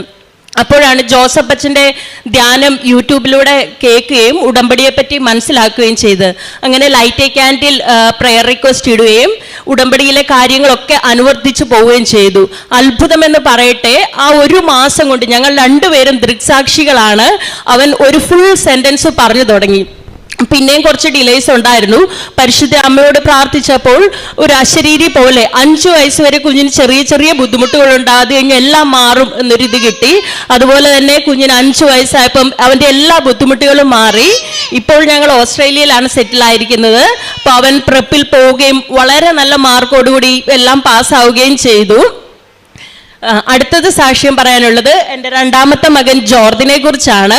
അപ്പോൾ ഞങ്ങൾക്ക് 2ാമതൊരു കുഞ്ഞിനെ ആ സമയത്ത് നോക്കുക ഭയങ്കര ടെൻഷനായിരുന്നു. മൂത്ത കൊച്ചിന് കുറച്ച് ഡിലേ ഉണ്ടാവുന്നുണ്ട്. പക്ഷേ കുഞ്ഞുങ്ങൾ വേണമെന്നും ഭയങ്കര താല്പര്യം ഉണ്ടായിരുന്നു. അപ്പോൾ ഈശോയോട് പറഞ്ഞ് വചനം എടുത്ത് വായിച്ചപ്പോൾ എനിക്ക് കിട്ടിയ വചനം, നിങ്ങൾ എൻ്റെ നാമത്തിൽ ശിശുക്കളെ സ്വീകരിക്കുകയും എന്നാണ്. അപ്പോൾ അത്രയും വചനം ഉണ്ടായിട്ടും അത് തന്നെ കിട്ടിയപ്പോൾ ഈശോ അത് കറക്റ്റ് എന്നോട് സംസാരിച്ചതാണെന്ന് മനസ്സിലായി. അങ്ങനെ ഞങ്ങൾ കുഞ്ഞുങ്ങളെ സ്വീകരിക്കാൻ തയ്യാറായി. പക്ഷേ ഒരു 8 മാസമായിട്ടും പ്രഗ്നൻ്റ് ആവാൻ പറ്റുന്നില്ലായിരുന്നു. അപ്പോഴാണ് ജോസഫ് അച്ഛൻ്റെ ഉടമ്പടി ധ്യാനം കേട്ടപ്പോൾ അച്ഛൻ അയർലൻഡിലേക്ക് വരുന്നുണ്ടെന്ന് മനസ്സിലായത്. അപ്പോൾ ഓൾറെഡി 2 ദിവസം ധ്യാനത്തിൻ്റെ കഴിഞ്ഞു പോയായിരുന്നു. ഞങ്ങൾ ലാസ്റ്റ് ദിവസം ഉടമ്പടി ധ്യാനം അറ്റൻഡ് ചെയ്യുകയും അച്ഛൻ സൈറ്റ് തന്ന് വയറിൽ തൊട്ട് പ്രാർത്ഥിക്കാൻ പറഞ്ഞു. അത്ഭുതമെന്ന് പറയട്ടെ, അതൊരു ഓഗസ്റ്റ് അവസാനമായിരുന്നു. സെപ്റ്റംബർ കഴിഞ്ഞു ഒക്ടോബറിൽ ഞാൻ പ്രഗ്നൻ്റ് ആയി. അതുപോലെ തന്നെ ഇടയ്ക്കൊരു ടെൻഷൻ ഉണ്ടായിരുന്നു, കുഞ്ഞിന് വല്ല ഡിലേസും ഉണ്ടാവുമെന്ന്. അപ്പോൾ വചനത്തിലൂടെ പ്രാർത്ഥിച്ചപ്പോൾ സങ്കീർത്തനത്തിലെ വചനമാണ് കിട്ടിയത്, യേശുവേ അങ്ങയെക്കുറിച്ചുള്ള പ്രത്യാശയിൽ എനിക്ക് ലജ്ജിക്കുവാൻ ഇടയാവരുതേ എന്ന്. അപ്പോൾ ഓരോ സമയവും കർത്താവെ അവിടുത്തെ പറ്റിയുള്ള പ്രത്യാശയിൽ ലജ്ജിക്കാൻ ഇടയാവരുതേ എന്ന് പ്രാർത്ഥിച്ച് ഒരു കുഴപ്പമില്ലാതെ വളരെ അനുഗ്രഹത്തോടു കൂടി അടുത്തൊരു കുഞ്ഞിന് ജന്മം നൽകുവാനും അവനെ ദൈവം വളരെയേറെ അനുഗ്രഹിച്ചു. പിന്നെ അതുപോലെ തന്നെ ഞങ്ങൾ കുഞ്ഞിന് 7-8 മാസം പ്രഗ്നൻ്റ് ആയപ്പോൾ ഞങ്ങൾ ഓസ്ട്രേലിയയിലേക്ക് മൈഗ്രേറ്റ് ചെയ്തു. അപ്പോൾ എനിക്ക് ഒരു 8 മാസമായപ്പോൾ എല്ലാ ദിവസവും രാത്രിയിൽ ഭയങ്കരമായിട്ട് ഗ്യാസ് ട്രബിൾ വരികയും വയറ് ഭയങ്കര വേദന എടുക്കുകയും ചെയ്തു. ഒരു 1-2 ദിവസം ഹോസ്പിറ്റലിൽ അഡ്മിറ്റ് ആവുകയും ഇഞ്ചക്ഷൻ എടുക്കുകയും ഒക്കെ ചെയ്തു. അപ്പം ഇനി ഒരു മാസം കൂടെ ഉണ്ട്. വളരെ ബുദ്ധിമുട്ടുകളിലൂടെ കടന്നുപോയി. അപ്പം മാതാവിനോട് പ്രാർത്ഥിച്ചു, മാതാവെ ഇത് മാറ്റി തരുവാണെങ്കിൽ അവിടെ നിന്ന് സാക്ഷ്യം പറയാമെന്ന്. ആ ഒരു രാത്രിയോടുകൂടെ തന്നെ ആ വയറുവേദന പൂർണ്ണമായി മാറുകയും ചെയ്തു. പിന്നെ ഞങ്ങൾ ഓസ്ട്രേലിയയിലേക്ക് മൈഗ്രേറ്റ് ചെയ്യാൻ വേണ്ടി വളരെ കൺഫ്യൂഷനായിരുന്നു. കാരണം ഞങ്ങൾ അയർലൻഡിൽ അത്യാവശ്യം സെറ്റിൽഡ് ആയിരുന്നു, കാലാവസ്ഥ മാത്രമായിരുന്നു ഒരു പ്രശ്നം. അപ്പോൾ നമ്മൾ ബൈബിൾ എടുത്ത് ഒരു പ്രാർത്ഥിച്ചപ്പോൾ കിട്ടിയ വചനം ഇസ്രായേൽ കാനാൻ ദേശത്ത് എത്തിച്ചേരുന്നതായിരുന്നു. അപ്പോൾ പൂർണ്ണമായി മനസ്സിലായി നമുക്ക് നല്ലൊരു ഇതാണ് ദൈവം കാണിച്ചു തരുന്നതെന്ന്. പിന്നെ ഞങ്ങൾക്കൊരു കൺഫ്യൂഷനും ഇല്ലായിരുന്നു. ഞങ്ങൾ ഓസ്ട്രേലിയയിലെ പ്രോസസിംഗ് ഒക്കെ ദൈവം വളരെ വേഗം തന്നെ നടത്തി തന്നു. ഞാൻ 8-ാം മാസത്തിലാണ് ട്രാവൽ ചെയ്തെങ്കിലും ഒരു 22 hours ഉണ്ടായിരുന്നു യാത്ര തന്നെ. ഒരു ബുദ്ധിമുട്ടും കാലിനൊരു നീര് പോലും ഇല്ലാതെ ദൈവം അവിടെ എത്തിച്ചേരുകയും ഞങ്ങൾക്ക് 2 പേർക്കും ഒരേ സ്ഥലത്ത് തന്നെ ജോലി തരികയും എല്ലാ ക്രമീകരണങ്ങളും ദൈവം നടത്തി തരികയും ചെയ്തു. ഇത്രത്തോളം അനുഗ്രഹങ്ങൾ തന്ന പരിശുദ്ധ അമ്മയ്ക്കും തിരുക്കുമാരനും ഏറ്റവും നന്ദി പറയുന്നു. ഞാൻ പ്രേക്ഷിത പ്രവർത്തനം എന്ന് പറഞ്ഞ് ചെയ്തത്, ഞങ്ങൾ നാട്ടിൽ വന്നപ്പോൾ അനാഥാലയങ്ങളിൽ പോവുകയും അവർക്ക് വേണ്ട ഭക്ഷണത്തിനും കാര്യങ്ങൾക്കുള്ള പൈസ കൊടുക്കുകയും ഭക്ഷണ സാധനങ്ങൾ മേടിച്ചു കൊടുക്കുകയൊക്കെ ചെയ്തു. പ്രേക്ഷിത പ്രവർത്തനം ഞാൻ അയർലൻഡിലായിരുന്നപ്പോൾ പരിശുദ്ധ സൺഡേ സ്കൂൾ ടീച്ചറായി പഠിപ്പിക്കുകയും പരിശുദ്ധ കുർബാന അറ്റൻഡ് ചെയ്യുകയും ബൈബിൾ വായനയും എല്ലാം ചെയ്യാറുണ്ടായിരുന്നു. ആത്മീയ ജീവിതത്തിൽ കൂടെ കിട്ടിയ ഒരു ബോധ്യം, നമ്മൾ വചനത്തിൽ പൂർണ്ണമായി ഒരു കളങ്കവും ഇല്ലാതെ വിശ്വസിച്ചാൽ അത് നമ്മുടെ ജീവിതത്തിൽ ഉറപ്പായും ജീവിതം കർത്താവിന് ഭരമേൽപ്പിക്കുക, കർത്താവിൽ വിശ്വാസം അർപ്പിക്കുക, അവിടുന്ന് നോക്കിക്കൊള്ളും. സങ്കീർത്തനം 37:5 വചനമാണ്. നമ്മുടെ ജീവിതത്തിൻ്റെ എല്ലാ വഴികളും സന്തോഷവും വേദനകളും തീരുമാനങ്ങളും ഭാവിയും എല്ലാം ദൈവത്തിൻ്റെ കരങ്ങളിൽ സമർപ്പിക്കുമ്പോൾ ദൈവമെല്ലാം ഏറ്റെടുക്കുന്നതായിട്ടാണ് ഇവിടെ പറയുന്ന ഓരോ സാക്ഷ്യങ്ങളും നമുക്ക് മനസ്സിലാക്കാൻ സാധിക്കുന്നത്. പരിശുദ്ധ അമ്മയുടെ ജീവിതത്തിലും ഇതാ കർത്താവിൻ്റെ ദാസി എന്ന് ദൈവത്തോട് ഭരമേൽപ്പിക്കുന്ന ഒരു പരിശുദ്ധ അമ്മയാണ് നാം കാണുന്നത്. അങ്ങനെ കർത്താവിൻ്റെ ദാസി എന്ന് പറഞ്ഞാണ് ജീവിതത്തിൻ്റെ മുഴുവൻ വഴികളും പരിശുദ്ധ അമ്മ ദൈവത്തിന് ഏൽപ്പിച്ചു കൊടുത്തത്. നമ്മുടെ പ്രാർത്ഥനയിലൂടെ, കണ്ണീരിലൂടെ, നിശബ്ദതയിലൂടെ പോലും ദൈവത്തെ പിടിച്ചു നിർത്താനുള്ള ഒരു വലിയ ഒരു വിശ്വാസമാണ് നമുക്ക് ആവശ്യമുള്ളത്. ഈ മക്കൾ പറഞ്ഞ സാക്ഷ്യത്തിൽ താനിയ വർഗീസ് എന്ന മകൾ പറഞ്ഞത്, മൂത്ത മകന് 2.5 വർഷത്തോളം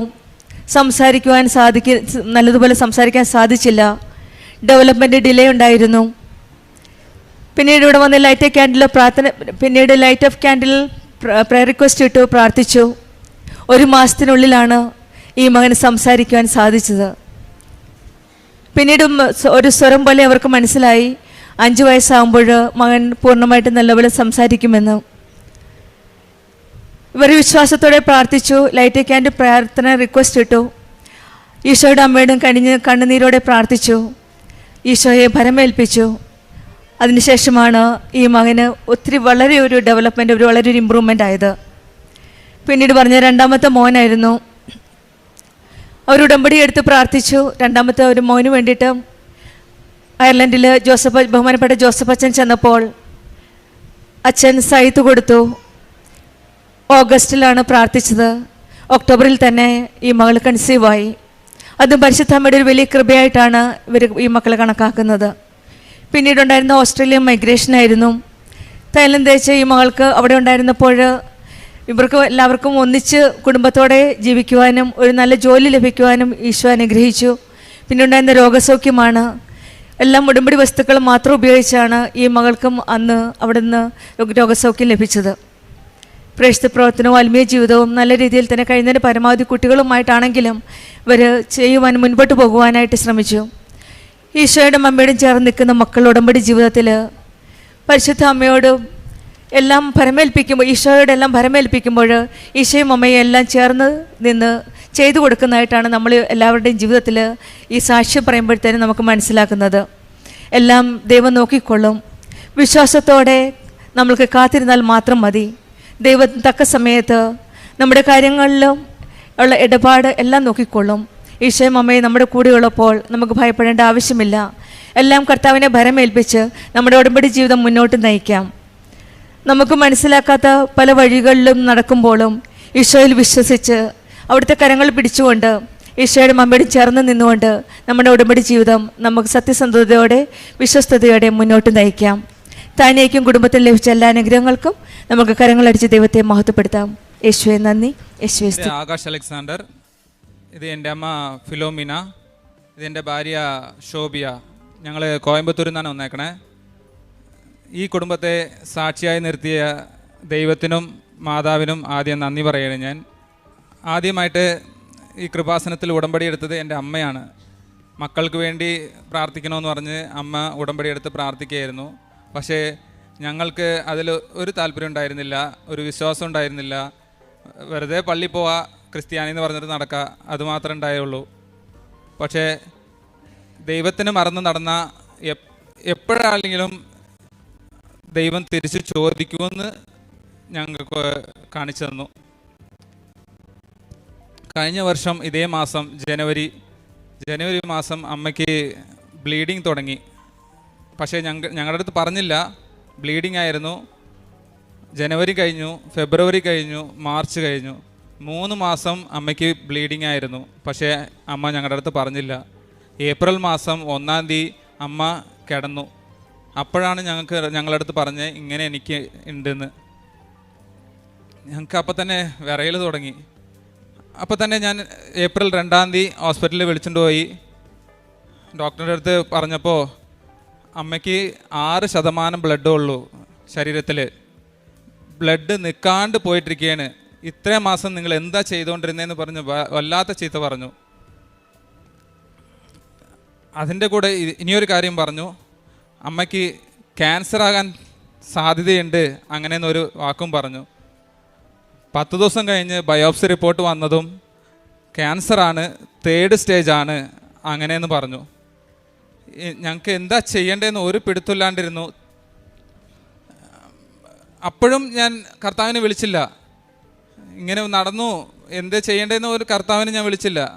ഹോസ്പിറ്റലല്ലേ, ശരി നോക്കാമെന്ന് പറഞ്ഞ് 1 മാസം അമ്മ ബെഡിൽ തന്നെയായിരുന്നു. യൂറിൻ ട്യൂബും മോഷനും ഒക്കെ ബെഡിലായിരുന്നു. ബെഡിൽ നിന്ന് എണിക്കാൻ പറ്റാവുന്ന കിടപ്പിലായിരുന്നു. 1 മാസം കഴിഞ്ഞ് ഡോക്ടർ വന്ന് പറയാണ്, അമ്മ തിരിച്ചു കിട്ടില്ല, നിങ്ങൾ പ്രാർത്ഥിച്ചോ എന്ന് പറഞ്ഞു. അപ്പോഴാണ് എൻ്റെ മനസ്സിൻ്റെ ഉള്ളിൽ പ്രാർത്ഥന എന്ന് പറഞ്ഞ ഒരു സാധനമുണ്ട്, അതെന്താ നമുക്ക് ഓർക്കാത്തതെന്ന് പറഞ്ഞ് മെയ് മാസം ആ ലാസ്റ്റ് മൂലയിൽ നിന്നാണ് ഞാൻ വെറുതെ ഇരുന്നാണ്, ഉള്ളിലും കൂടി കയറിയില്ല. ഞാൻ മാത്രം ഒറ്റയ്ക്ക് അവിടെ വന്ന് ഇരുന്ന് മാതാവിൻ്റെ മുഖത്ത് നോക്കി ഇരുന്നു, പ്രാർത്ഥിച്ചില്ല. കണ്ണീര് വരാൻ തുടങ്ങി എൻ്റെ മുഖത്തിൽ നിന്ന്. എങ്ങനെയാണെന്നറിയില്ല, ഞാൻ പ്രാർത്ഥിച്ചും കൂടിയില്ല, പക്ഷേ കണ്ണീര് വരാൻ തുടങ്ങി. അപ്പോൾ ഞാൻ മാതാവിനോട് വെറുതെ സംസാരിക്കണ പോലെ സംസാരിച്ചതാ, ഞാൻ എൻ്റെ അമ്മനെ ഇവിടെ വിളിച്ചുകൊണ്ട് വരണം, അപ്പോഴാണ് ഞാൻ ഇവിടെ ഉടമ്പടി എടുക്കുകയുള്ളൂ. അങ്ങനെയെന്ന് ഞാൻ പ്രാർത്ഥിച്ചതല്ല, സംസാരിച്ചതാ. അടുത്ത ആഴ്ച തന്നെ അമ്മ ബെഡിൽ നിന്ന് ഇറങ്ങി, യൂറിൻ ട്യൂബ് അഴിച്ചെടുത്ത് മാറ്റി. അമ്മയ്ക്ക് ഒരു മാറ്റം എങ്ങനെയാണെന്ന് വന്നതെന്ന് അപ്പോഴും വന്നില്ല എനിക്ക്. അതിൻ്റെ അടുത്ത ആഴ്ച ഡോക്ടർ വന്ന് പറഞ്ഞാൾ, ഇതെങ്ങനെ ഇങ്ങനെ സംഭവിച്ചേ, കിട്ടില്ല എന്ന് പറഞ്ഞ ആൾ എങ്ങനെ ഇങ്ങനെ എഴുന്നേറ്റ് നടന്നേ എന്ന് പറഞ്ഞ ഡോക്ടർ അതിശയിച്ചു. 6% ബ്ലഡ് ഉണ്ടായ ശരീരത്തിൽ ഇപ്പോൾ 9%. എങ്ങനെ ഇങ്ങനെ പറ്റി എന്ന് പറഞ്ഞ ഒരു ഇത്. അപ്പോൾ അടുത്ത മാസം തന്നെ ഞാൻ ജൂൺ മാസം 24-ാം തീയതി ഞാൻ ഉടമ്പടി എടുത്തു. ഇവിടെ അമ്മനെ വിളിച്ചിട്ട് വന്ന് ഞാൻ ഉടമ്പടി എടുത്തു. അത് മാതാവ് എനിക്ക് തന്ന തിരിച്ചടിയാണ്. ഞാൻ കർത്താവിനെയും മാതാവിനെയും മറന്നു എന്ന് പറഞ്ഞ ഒരു തിരിച്ചടിയാണ്. ഞാൻ അമ്മനെ ഇവിടെ നേരെ വിളിച്ചിട്ട് വന്നു, ഉടമ്പടി എടുത്തു, അച്ഛനോട് നിർത്തി പ്രാർത്ഥിച്ചു, കൈവച്ച് പ്രാർത്ഥിച്ചു, തിരിച്ച് വിളിച്ചുകൊണ്ട് പോയി. അതിൻ്റെ അടുത്ത മാസം തന്നെ വീട്ടിൽ ഡിസ്ചാർജായി വീട്ടിലേക്ക് വന്നു. ഒറ്റ ഗുളിക മരുന്നും ഞാൻ കൊടുത്തില്ല. അമ്മയ്ക്ക് ഈ ഉപ്പും തേനും തൈലവും ഒക്കെ യൂസ് ചെയ്ത് ഞാൻ അമ്മനെ നോക്കി, അമ്മനെ കൂടെ ഇരുന്ന് നോക്കി. അതിൻ്റെ 3 മാസം കഴിഞ്ഞ് പുതുക്കാൻ വരുമ്പോൾ അമ്മയ്ക്ക് പുതുക്കിയിട്ട് ഞാൻ പോയപ്പോൾ ഇവിടെ ഇരുന്ന് പ്രാർത്ഥിച്ചു, ഉള്ളിലിരുന്ന് പ്രാർത്ഥിച്ച് എന്തിനാന്ന് വെച്ചാൽ ഞാൻ അടുത്ത പ്രാവശ്യം വരുമ്പോൾ അമ്മയുടെ റിപ്പോർട്ടിൽ ഒന്നും ഉണ്ടാവാൻ പാടില്ല എന്ന് പ്രാർത്ഥിച്ചു. അതേപോലെ തന്നെ പെറ്റ് സ്കാനിൽ ഒന്നുമില്ല എന്ന് പറഞ്ഞു ഡോക്ടർ. ശരിക്കും മാതാവും നല്ല തൊട്ടതാണ്, അമ്മനെയും ഞങ്ങളെ കുടുംബത്തെയും നല്ല തൊട്ടതാണ്. ഞങ്ങൾ വിശ്വാസം ഇല്ലാണ്ടിരുന്ന ഞങ്ങളെ ഇപ്പോൾ വിശ്വാസത്തോട് വീട്ടിൽ മുടങ്ങാണ്ട് കുടുംബ പ്രാർത്ഥന നടക്കുന്നുണ്ട്. ഞങ്ങൾ എല്ലാ ആരാധനയിലും പങ്കെടുക്കുന്നുണ്ട്, ഉപവാസം ഇരുന്ന് പ്രാർത്ഥിക്കുന്നുണ്ട്. ഇപ്പോൾ എൻ്റെ അമ്മയുടെ ശരീരത്തിൽ 11% ബ്ലഡ് ഉണ്ട്. അമ്മ ഇപ്പോഴും ഗുളികയും മരുന്നും ഒന്നും കഴിക്കണില്ല. ഞങ്ങളുടെ പ്രാർത്ഥന മാത്രമേ ഉള്ളൂ. ഞാൻ അമ്മനെ കൊണ്ടുവന്ന് 2 വാക്ക് പ്രാർത്ഥിപ്പിക്കാം. എങ്ങനെ പറയണമെന്ന് എനിക്കറിയില്ല. ஆனால் എൻ്റെ പ്രാർത്ഥന 36 വർഷം കൊല്ലം കൊണ്ട് മുൻപ് തുടങ്ങിയുള്ള പ്രാർത്ഥനയാണ്. ഈ പ്രാർത്ഥനയിൽ മകൻ എപ്പോഴും ഉണ്ടാവില്ല. എന്നാലും എനിക്കെൻ്റെ ഒരാശ, അവർ പ്രാർത്ഥിക്കണം. അതിന് വേണ്ടിയിട്ട് പല കാര്യങ്ങൾ ആരംഭത്തിൽ തുടങ്ങി എന്നെ ഓരോ പടിയെ എന്നെ കൂട്ടി വിട്ട് വന്നേക്കണ കർത്താവ്. ആ സമയത്തും എൻ്റെ കൊന്ത പോകുമ്പോഴും വരുമ്പോഴും ജോലിക്ക് പോകുമ്പോഴും ഇരിക്കുമ്പോഴൊക്കെ കൊന്തയുണ്ട്. ആ പ്രാർത്ഥനയിലും മാതാവുണ്ട്. അങ്ങനെ പോയിട്ടിരിക്കുമ്പോഴാണ് പ്രാർത്ഥനയിൽ 2 പേരും പങ്കെടുക്കണില്ല, അവർക്ക് പ്രാർത്ഥിക്കാൻ അറിയില്ല എന്നുള്ളൊരു വിശ്വാസം എനിക്ക് വന്നു. അങ്ങനെ ഇരിക്കുമ്പോഴേ പറഞ്ഞൊക്കെ നോക്കി. പക്ഷേ ദൈവം അവർക്ക് വേണ്ടിയിട്ട് ഒരടയാളം കാണിച്ചു കൊടുത്തതാണെന്നുള്ളത് എനിക്ക് വിശ്വാസമുണ്ട്. അതുമല്ല, 1 മാസം കഴിഞ്ഞ് ആശുപത്രിയിൽ കിടന്ന് 1 മാസം കഴിയാറായപ്പോഴേക്കും എനിക്ക് ആരുമില്ലാത്ത ഒരു സമയത്തിൽ ഒരു ഡോക്ടറും ഒരു നഴ്സും എൻ്റെ അടുത്ത് വന്നു. അവരെൻ്റെ അടുത്ത് എല്ലാ കാര്യങ്ങളും ചോദിച്ചിട്ട് എനിക്ക് ഒന്നും പറയാൻ പറ്റിയില്ല. എല്ലാം നേഴ്സാണ് പറഞ്ഞത്. അപ്പം തന്നെ ഡോക്ടർ നേഴ്സിനോട് പറഞ്ഞ്, നിങ്ങൾ ഇന്ന് വാർഡ് മാറ്റിയിട്ട് അവിടെ കിടത്ത് ഞാൻ നോക്കിക്കോളാം എന്ന് പറഞ്ഞിട്ട് പോയി. അങ്ങനെ പറഞ്ഞോളൂ, ഞാൻ നോക്കിക്കോളാം എന്ന് പറഞ്ഞിട്ട് പോയി. അതിനുശേഷം വാർഡ് മാറ്റി എല്ലാ കാര്യങ്ങളും ചെയ്ത് സ്കാൻ എടുത്ത് എല്ലാം ചെയ്ത് കഴിഞ്ഞതിന് ശേഷമാണ്. അതിനു മുമ്പ് മോനോട് പറഞ്ഞ കാര്യങ്ങളൊന്നും എനിക്കറിയില്ല. ഞാനും മാതാവാണ് വന്നേക്കണതൊന്നും എനിക്ക് അറിയില്ല. എന്നാലും ഞാൻ പറഞ്ഞില്ല. പിന്നീടാണ് എനിക്ക് മനസ്സിലായത്, ഞാൻ നോക്കിക്കോളാം എന്നൊരു വാക്ക് എൻ്റെ മനസ്സിൻ്റെ ഉള്ളിൽ കിടന്ന്. ഇനിയൊന്ന് ഞാൻ വെളുപ്പിന് 3 മണിക്ക് ഇത്രയും കൊല്ലങ്ങളും ഇപ്പോഴും ഇന്നും അത് അങ്ങനെ തന്നെയാണ് പ്രാർത്ഥിച്ച് എഴുന്നേറ്റിരുന്ന് മണിക്കൂറോളം പ്രാർത്ഥിക്കും ഞാൻ. ആ ഇടത്തിലും മക്കളുടെ പ്രാർത്ഥന എപ്പോഴും ഉണ്ടായിരിക്കണം എന്നുള്ളൊരു പ്രാർത്ഥനയിലായിരുന്നു ഞാൻ. അപ്പോൾ അതിനുശേഷം ഇപ്പോൾ ഞങ്ങൾ വീട്ടിൽ വന്ന് 3 മാസത്തിന് മുമ്പ് വന്ന് ഉടമ്പടി പുതുപ്പിക്കാൻ വന്നപ്പോൾ അതിനുശേഷമാണ് ഇവർ തന്നെ പ്രാർത്ഥിക്കാനായിട്ട് ആരംഭിച്ചു. അത് ഇംഗ്ലീഷിലുള്ള ഇതായിരുന്നാലും മലയാളത്തിലായിരുന്നാലും മംഗ്ലീഷ് എന്ന് പറഞ്ഞ മാതിരി ഒരു ബുക്ക് വാങ്ങിച്ച് അവർ തന്നെ പ്രാർത്ഥിക്കാൻ സമയമായി കഴിയുമ്പോൾ അമ്മ വാ നമുക്ക് പ്രാർത്ഥന എത്തിക്കുക എന്നും പറഞ്ഞിട്ട് വിളിക്കണ അളവുക്ക് അവർ വന്നിട്ടുണ്ട്. എനിക്കിനി പറയാനുള്ളത്, എൻ്റെ കൂടെ നിന്ന് എന്നെ നോക്കാനായിട്ട് ഇങ്ങനെ വളഞ്ഞു കിടക്കണം. ഞാൻ നിവർന്ന് നിൽക്കാൻ പറ്റില്ല. 3 ആൾ താങ്ങിയാലേ പിടിക്കാൻ പറ്റും, നടക്കാൻ പറ്റുള്ളൂ. അങ്ങനെ ഇരുന്ന എന്നെ മകനും മോളും 2 പേരും കൂടി ചേർന്ന് ജോലി രണ്ടുപേരുടെ ജോലി റിസൈൻ ചെയ്തും കൊണ്ട് എൻ്റെ കൂടെ നിന്ന് എന്നെ പരിപാലിച്ച് എന്നെ കൂട്ടിയിട്ടിരുന്ന് ഇപ്പോഴും എനിക്ക് വേണ്ടിയിട്ട് അവർ രണ്ടുപേരും പ്രയത്നിക്കുകയാണ്. മാതാവിന് ഞങ്ങളുടെ കൂടെയുണ്ട്. ആ മാതാവിന് ഞങ്ങൾ കോടി നന്ദി പറയാനും തീരില്ല. കർത്താവിനും അങ്ങനെ തന്നെ. പ്രേക്ഷിത പ്രവർത്തനങ്ങളെന്ന് പറഞ്ഞു കഴിഞ്ഞാൽ ആരംഭത്തിൽ തുടങ്ങി, ഇപ്പോൾ മോൻ ജനിച്ചപ്പോൾ തുടങ്ങിയുള്ളത് എന്ന് പറയാം. ഒരു ബർത്ത്ഡേ വന്നു കഴിഞ്ഞാൽ അവന് ഡ്രസ്സും എന്നിട്ട് കേക്കും എന്ത് സാധനം വാങ്ങിക്കണ കാശുണ്ടായിരുന്ന അവനൊന്നും ഞാൻ ചെയ്തിട്ടില്ല. ആ കാശ് എടുത്ത് വെച്ച് അനാഥാലയങ്ങളിൽ കൊണ്ടുപോയി കൊടുത്ത് അവർക്ക് ഭക്ഷണം കൊടുക്കാനുള്ള ഒരു ഏർപ്പാട് എല്ലാ കൊല്ലവും ചെയ്യും. അവർക്കുടെ കൂടെ ഇരുന്ന് ഒരു നേരത്തെ ഭക്ഷണവും കഴിച്ചിട്ട് ഞാൻ വരും. അതാണ് മകൻ്റെ ബർത്ത്ഡേയുടെ ഫംഗ്ഷൻ ഒരു ആശീർവാദം. അതേമാതിരി തന്നെ ഇപ്പോഴും ഞങ്ങൾ ഒരു 10 പേർക്കെങ്കിൽ 10 പേർക്ക് കൊണ്ടുപോയി ഭക്ഷണം കൊടുക്കും. പിന്നെ എന്നിട്ട് ചർച്ചിൽ അവൻ്റെ പള്ളിയിൽ പോയി കഴിഞ്ഞ് കഴിഞ്ഞാൽ ഭക്ഷണമാക്കി കൊടുക്കാൻ അരി വാങ്ങിക്കൊണ്ട് കൊടുക്കും. അതേമാതിരി തന്നെ ഞങ്ങൾക്ക് എല്ലാ വിഷയങ്ങളിലും ഓരോ കാര്യങ്ങൾ ഞങ്ങൾ ചെയ്തിട്ടിരിക്കുകയാണ്. പ്രേക്ഷിത പ്രവർത്തനങ്ങളും പത്രങ്ങളും ആശുപത്രിയിലും എല്ലായിടത്തിലും കൊടുത്തിട്ടിരിക്കുന്നുണ്ട്. ഇങ്ങനെയൊക്കെ ഞങ്ങളൊക്കെ വഴി നടത്തി കാത്തു പരിപാലിച്ച് കൊണ്ടുവരുന്ന ദൈവം തമ്പുരാനും കർത്താവ് യേശുവിനും ഞങ്ങളുടെ മാതാവിനും ഞങ്ങൾക്ക് വേണ്ടി അപേക്ഷിച്ച മാതാവിനും കോടി നന്ദി പറഞ്ഞുകൊണ്ട് എൻ്റെ വാക്കുകൾ അവസാനിപ്പിക്കുന്നു. അവൻ അവളോട് പറഞ്ഞു, മകളെ, നിന്റെ വിശ്വാസം നിന്നെ രക്ഷിച്ചിരിക്കുന്നു. സമാധാനത്തോടെ പോകുക, വ്യാധിയിൽ നിന്ന് വിമുക്തിയായിരിക്കുക. മർക്കോസിൻ്റെ സുവിശേഷം 5-ാം അധ്യായം 34-ാം വചനമാണിത്. 12 വർഷമായി രക്തസ്രാവം അനുഭവിച്ചിരുന്ന ഒരു സ്ത്രീയോടാണ് കർത്താവ് ഇങ്ങനെ പറഞ്ഞത്, നിന്റെ വിശ്വാസം നിന്നെ രക്ഷിച്ചിരിക്കുന്നു എന്ന്. ശരീരം തളർന്നിരുന്നു, പ്രതീക്ഷകളെല്ലാം അസ്തമിച്ചിരുന്നു. എങ്കിലും ഒരു ചെറിയ വിശ്വാസം, ഈശോയുടെ വസ്ത്രം സ്പർശിച്ചാൽ മതി അവൾ സുഖം പ്രാപിക്കുമെന്നുള്ളൊരു വിശ്വാസം. ഈശോ തൻ്റെ ശക്തി നിറഞ്ഞ് സുഖപ്പെടുത്തി എന്ന് പറഞ്ഞില്ല. പക്ഷെങ്കിൽ എൻ്റെ ശക്തി കൊണ്ടാണ് ഞാൻ നിന്നെ സുഖപ്പെടുത്തുന്നു എന്ന് ഈശോ പറഞ്ഞില്ല. നിൻ്റെ വിശ്വാസം നിന്നെ രക്ഷിച്ചു എന്നാണ് പറഞ്ഞത് കർത്താവ്.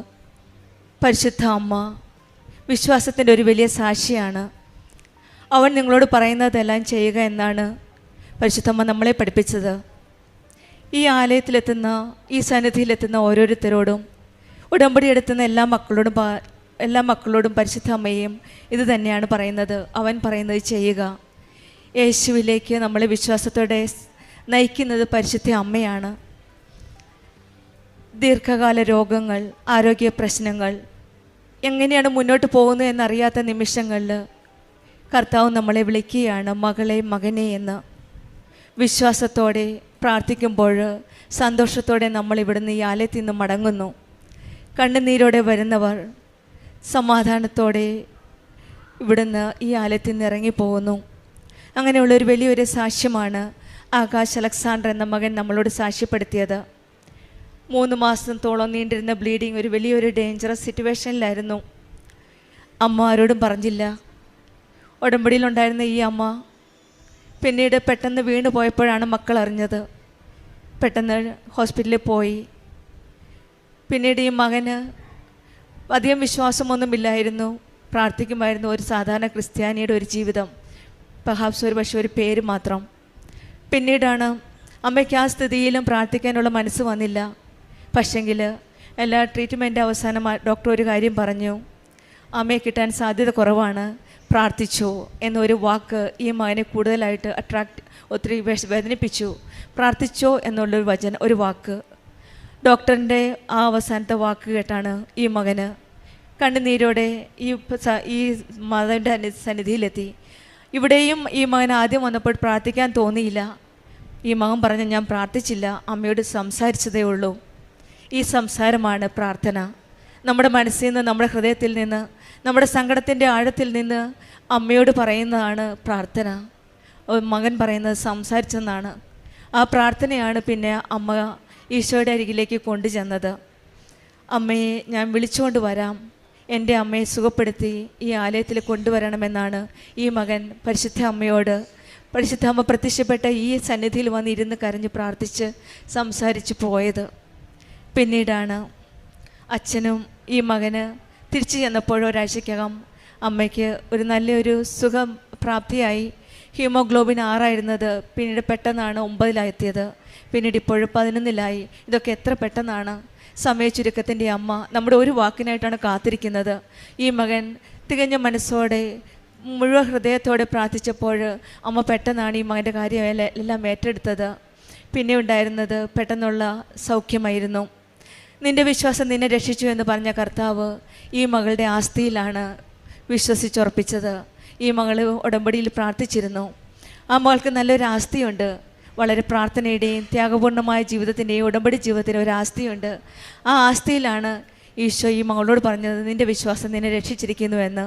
അതിൻ്റെ കൂടെ തന്നെ നിൻ്റെ വിശ്വാസം മാത്രമല്ല, മക്കളുടെ വിശ്വാസവുമാണ് ഇന്ന് ഈ സന്നിധിയിൽ വരാനായിട്ട് ഇവരെ സാക്ഷിയാക്കി നിർത്താൻ ഇവരെ ഇന്ന് ആ സാഹചര്യം ഒരുക്കി കൊടുത്തത്. പരിശുദ്ധ അമ്മയോട് അടുക്കുന്ന മക്കളാരും സങ്കടത്തോടെ പോയിട്ടില്ല.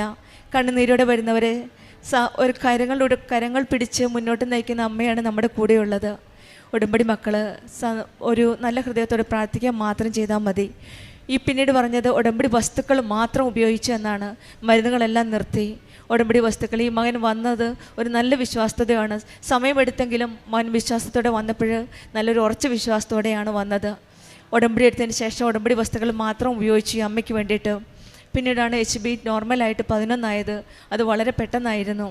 ഉടമ്പടി എടുത്ത ഉടനെ ഈ മകൻ്റെ രണ്ടാമത്തെ പുതുക്കി പോയപ്പോഴാണ് പറഞ്ഞത്, അമ്മയുടെ റിപ്പോർട്ട് എനിക്ക് നെഗറ്റീവായി തരണം. പിന്നീടുള്ളതെല്ലാം ഉടമ്പടി എടുത്ത് പിന്നെ ഈ മകൻ്റെ ഒരു ആഴത്തിലുള്ളൊരു വിശ്വാസമാണ്. അമ്മയോട് തീർത്ത് പറയുകയാണ്, എനിക്കിനി ഇത് വേണം, അത് വേണം. ഒരു മകൻ സ്വന്തം അമ്മയോട് പറയുന്ന പോലെയാണ് ഈ മകൻ എന്ന് പുതുക്കിയിട്ട് പറഞ്ഞിട്ട് പോയത്, എൻ്റെ അമ്മയുടെ അടുത്ത റിപ്പോർട്ട് നെഗറ്റീവ് ആക്കണമേ എന്ന്. അതുപോലെ തന്നെ പരിശുദ്ധ അമ്മ ഈശോയോട് പറഞ്ഞ് അത് നടപ്പാക്കി കൊടുത്തു. നമ്മുടെ ജീവിതത്തിൽ ഓരോ കാര്യങ്ങളും ഇങ്ങനെയാണ്. സമയത്തിരക്ക് നമുക്ക് സമയമില്ല എന്ന് തോന്നും, എല്ലാം അസ്തമിക്കുമെന്ന് തോന്നുമെങ്കിലും ഈശോയും അമ്മയും നമ്മുടെ ഒരിക്കലും കൈവിടാത്ത ഈശോയും അമ്മയുമാണ് നമ്മുടെ കൂടെയുള്ളത്. ഈശോ നമ്മെ മകനെ മകളെ എന്നാണ് വിളിക്കുന്നത്. നമ്മുടെ തകർന്ന നിമിഷങ്ങളിലും അവസ്ഥകളിലും മകനെ മകളെ എന്ന് വിളിക്കുന്ന ആ സ്നേഹത്തിന് നമുക്ക് നന്ദി പറയാം. ആ സ്നേഹത്തിൽ ചേർന്ന് നിൽക്കാം. പരിശുദ്ധ അമ്മയിലൂടെ വിശ്വാസത്തിൽ ചേർന്ന് നിൽക്കാനും സമാധാനത്തോടെ ഉടമ്പടി ജീവിതം ആത്മാർത്ഥതയോടെ മുന്നോട്ട് നയിക്കുവാനും ഈശോയും അമ്മയും നമ്മെ സഹായിക്കട്ടെ എന്ന് നമുക്ക് പ്രാർത്ഥിക്കാം. ആകാശ് അലക്സാണ്ടറിന് കുടുംബത്തിന് ലഭിച്ച ഈ വലിയ അനുഗ്രഹത്തിന്